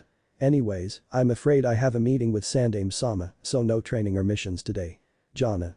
And without another word, Kakashi disappeared in a swirl of leaves. The genin just sat there, utterly dumbfounded. Sakura was the first to say something. "That bastard had us wait an hour for that." Sasuke just continued to glare at the spot Kakashi had just vacated. Naruto's clone, although annoyed, found Sakura's reaction quite amusing. This proved to be its downfall as a fist lodged itself in its face for laughing at the pink-haired Kunoichi. Naruto sighed at the end of the memory. "Great, now I have to come up with an excuse as to why a clone was there instead of me. Oh well, I'll think of something later." Naruto slowly stood from his position, his muscles only slightly sore from his morning workout. Again, he was amazed at the rate he recovered. "Fortunately, I have better things to do today than some D-rank mission." He certainly did. For the past week Naruto had been training his chakra control by every means he could think of. He began with performing the tree walking and water walking exercises with different parts of his body. He'd climb trees with only his hands laid flat out on the trunk. Afterwards he'd do push-ups on the water's surface, getting to the point where he'd perform most of his workout on top of water. All the while he'd have his clones doing the same tasks as he was. Yesterday he'd finally gotten to the point that he felt he was ready for what the training was really for. The Rasengan. He made his way through the village, looking for a suitable shop. It took him a while to find one, seeing as he'd never been taken to one as a child. But soon enough he found what he was looking for, a toy shop. Slipping into a nearby alley, Naruto quickly performed a henge to look like a young child. His disguise in place, Naruto walked into the shop. It didn't take long to find what he wanted. The shopkeeper didn't even look up at him when he placed several water balloons and rubber balls on the counter, merely ringing up the total cost. Taking his purchase, Naruto ran to his apartment to pick up the copied instructions and then onto his training field. As Naruto was leaving his apartment, he saw a pile of jutsu scrolls that was left on his kitchen table. With all of the training on the Rasengan I'm going to be doing, I'm not going to have a whole lot of time for other jutsu. Of course he knew a solution to this problem, Kage Bunshin no Jutsu. But he'd already promised he wouldn't use it for jutsu. Well, maybe if I only used one clone per jutsu, that's fair, right? After all, he wasn't using his clones as a shortcut to learn a particular jutsu, but to learn several jutsu at the same time. If anything, I'm making things harder for myself. After taking a moment to convince himself that it was indeed fair, Naruto took off to the training field. When he reached his home away from home, Naruto pulled out several jutsu scrolls and laid them on the ground. After doing so he created one clone for each scroll. The scrolls were each a beginner jutsu for each element. Even though he had an affinity for wind, Naruto thought it best to get a grasp for the other elements. The fire jutsu was called Kaiten. Kaji Kakyu no Jutsu. It taught the user how to gather chakra into your throat and use it to ignite the air as you exhale, blowing out a small stream of flame. This was the basic skill for most fire jutsu. The Suiton Jutsu, Jayazamizu no Jutsu, was used to draw water from the nearest source. It allowed you to pull water out of underground water tables or even the air if one were to put enough chakra into it. This jutsu was normally used to gather drinking water or to douse a small flame. Next was a Doten Jutsu, Minareru Kori no Jutsu, gathered some of the more dense minerals in the ground into a single stone. Some of the more powerful earth users are able to harden it nearly to the density of a diamond. Finally, the Lightning Jutsu, Raiten. Shikingu Tezawari no Jutsu. By charging their fingertips with electricity, the user can emit a shock that does little more than numb the area touched. But it allowed the user to get a feel for gathering this particular element. Once all of the clones had their assigned jutsus, Naruto turned his attention to his own jutsu. Grabbing a water balloon, he headed for the stream to fill it up. Now with a full balloon in hand, Naruto took a seat with the copied instructions in front of him and began to train. The instructions stated that he had to spin the water in the balloon until it popped. Unfortunately, the instructions were quite vague as to how he was supposed to spin the water. So, 2 hours later, we find Naruto to be slightly frustrated. "Ah damn it," he roared while flinging the water balloon across the field. Why can't I get this? He'd hardly made any progress in his training and he couldn't understand why. Naruto would spin the water as fast as he could, stretching the balloon to its limits, but it would not pop. The only thing he gained from the training was that spinning his chakra in one direction was easier than spinning it in another. Naruto sat himself on the ground and tried to calm himself. Taking a few deep breaths, he tried to figure out what he was doing wrong. The scroll said I need to spin my chakra with the water to pop the balloon, but it's not working. I spin until the damn thing looks like a frisbee, but it still doesn't pop. That thought made him pause. From what the scroll described, the Rasengan should look spherical, not like a disc. So what am I doing wrong? His attention was suddenly diverted when some rustling came from the direction he had thrown the balloon. Looking that way, he saw a squirrel scurry into the field and started to play with the water balloon. Naruto watched, somehow transfixed, as the small animal pushed the ball this way and that. Suddenly, the balloon popped, splashing the furry creature with water, sending it fleeing into the forest. What the hell just happened? Naruto thought to himself. Walking over to the demise balloon, he began to inspect the ground around it to see if it was popped on a rock or a twig. He found none. So what popped the balloon? Naruto began to replay what he had just seen in his head. The squirrel was just pushing the balloon around in different directions he thought as the answer dawned on him. So the water in the balloon must have been spinning in different directions too. He picked up a new balloon, filled it, and began to try again. Alright, so spinning the water in just one direction isn't the way to go. But how do I spin it in multiple directions? He tried to spin his chakra randomly in different directions, but only succeeded in making the balloon vibrate slightly. For the next half hour, Naruto tried fruitlessly to spin his chakra in multiple directions. He stopped himself when he felt himself become frustrated. Calm down Naruto, he told himself, just take it slowly. Instead of trying to immediately spinning his chakra in more than one direction, he started by spinning it in just one direction. Slowly, he began to add a second rotation. It took him a moment, but he eventually was able to sustain both rotations within the balloon. Emboldened by his success, Naruto continued to add more spins to the balloon. Naruto began to sweat. It was taking all of his focus to rotate the water in multiple directions. Without the control I've gained, there's no way I'd have gotten even this far. Once he obtained enough rotations, he began to spin his chakra faster and faster until, pop. Water soaked his outstretched hand, and Naruto stared at his now empty palm. And as with all of his major accomplishments, Naruto jumped into the air while pumping his fist. Yada! He shouted. Before he moved on to the next stage of his training, Naruto wanted to make sure he had this stage mastered. Grabbing yet another balloon, he tried to recreate his earlier success. It still took him a short while to spin his chakra properly, but it was definitely faster than his first attempt. As he was going to make another attempt he stopped himself. After thinking to himself for a moment, Naruto switched the balloon to his left hand. It took him a while to calibrate his chakra in his left hand and spin the water correctly, but he eventually got it down. Naruto continued to alternate the balloons between his hands, trying to speed up the time in which he destroyed a balloon. It still required a lot of focus to create the spin each time. The time it took to destroy the balloon was too long for his liking. Naruto continued to destroy the water balloons that he had brought with him, each time trying to pop it faster than the last. By the time he decimated his supply, he was soaked and his hands were shaking. Pushing that much chakra through his hands for that long was bound to have some effects. Naruto decided that it was enough Rasengan training for one day. Walking to the middle of the field, Naruto put 2 fingers in his mouth and blew out a loud whistle. In a matter of seconds, his clones had gathered in front of him, each with a scroll in hand. Naruto took a moment to take in his clones' conditions. All of them seemed to be low on energy, but the ones that had the Kaiten and Raiten jutsus seemed especially haggard. Dispelling the jutsu, he knew the reason why. Naruto had not expected to learn the elemental jutsu as fast as he had the Fuitin jutsus he learned the week before, but he still had not expected the results of learning these techniques. The clone practicing the Raiten jutsu experienced very little success.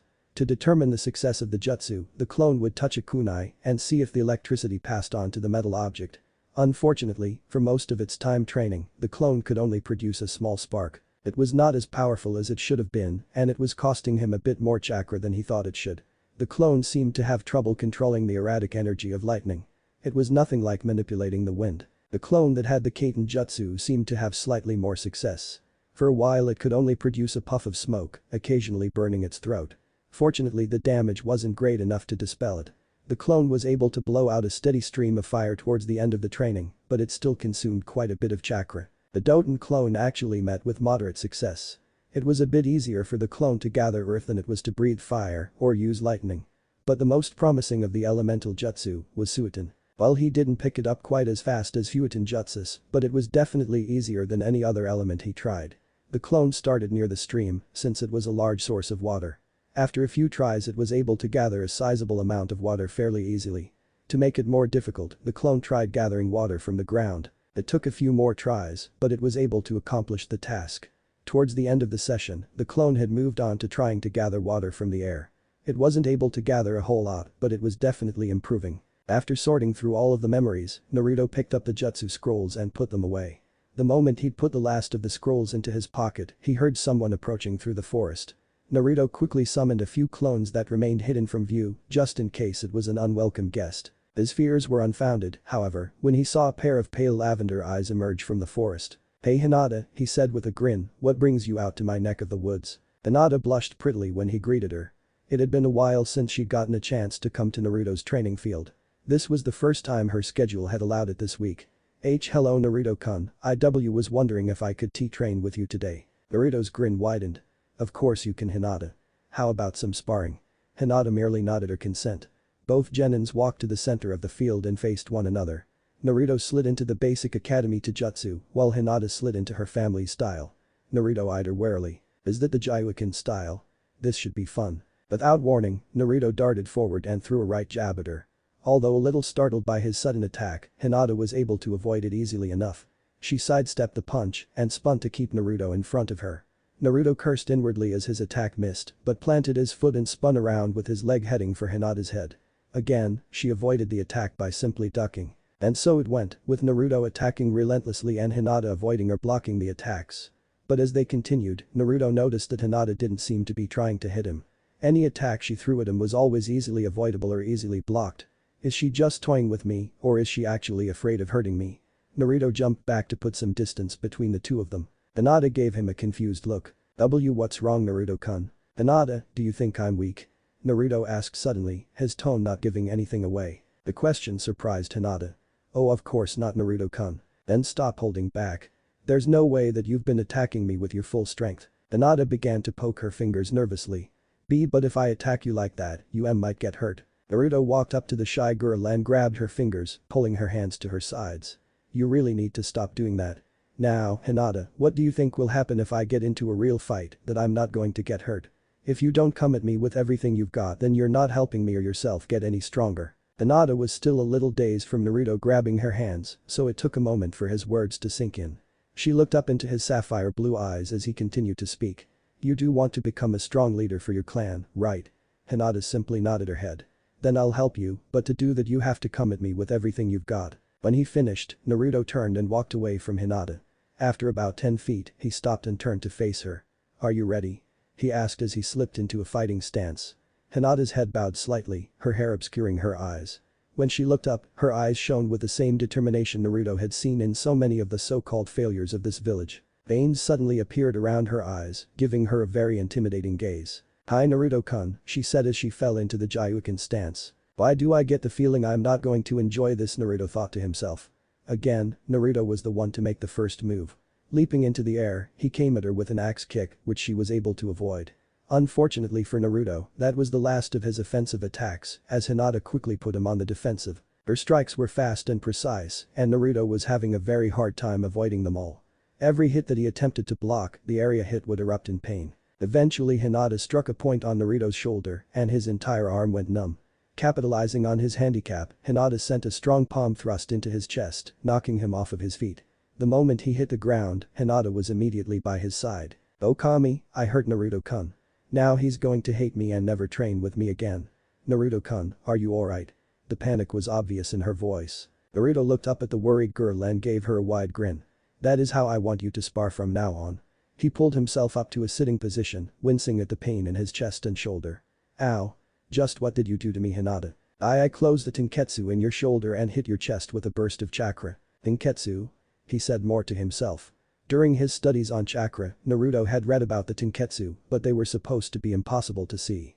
But how could you have seen the tenketsu to close it off? That's when he noticed that the veins around her eyes had disappeared, and he realized the answer even before she told him. My family has a special dijutsu that allows us to see the chakra pathways in a person's body.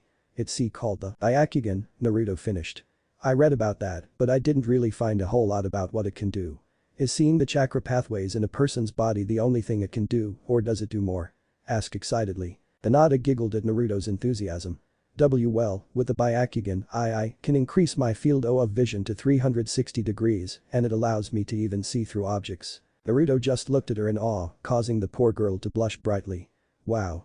So that's why they say the Hyuga have all-seeing eyes. He then thought of the other Taijutsu he read about. Hinata, do you know anything about the Sharingan? Hinata was a little surprised by his question, but realized it must have something to do with his teammate. Hi. Since our clans were once rivals, our library holds quite a bit of information on the Uchihas. The Sharingan gives the user incredible perception. Someone with a Sharingan is able to predict movements, see through genjutsus, and even copy ninjutsu and taijutsu. Geez, with eyes like that no wonder everyone thinks the Uchiha are elite ninja. They're born with everything they need inside their head. What does it look like? From the pictures I've seen, the Sharingan is red with 1 to 3 tomos surrounding the pupil.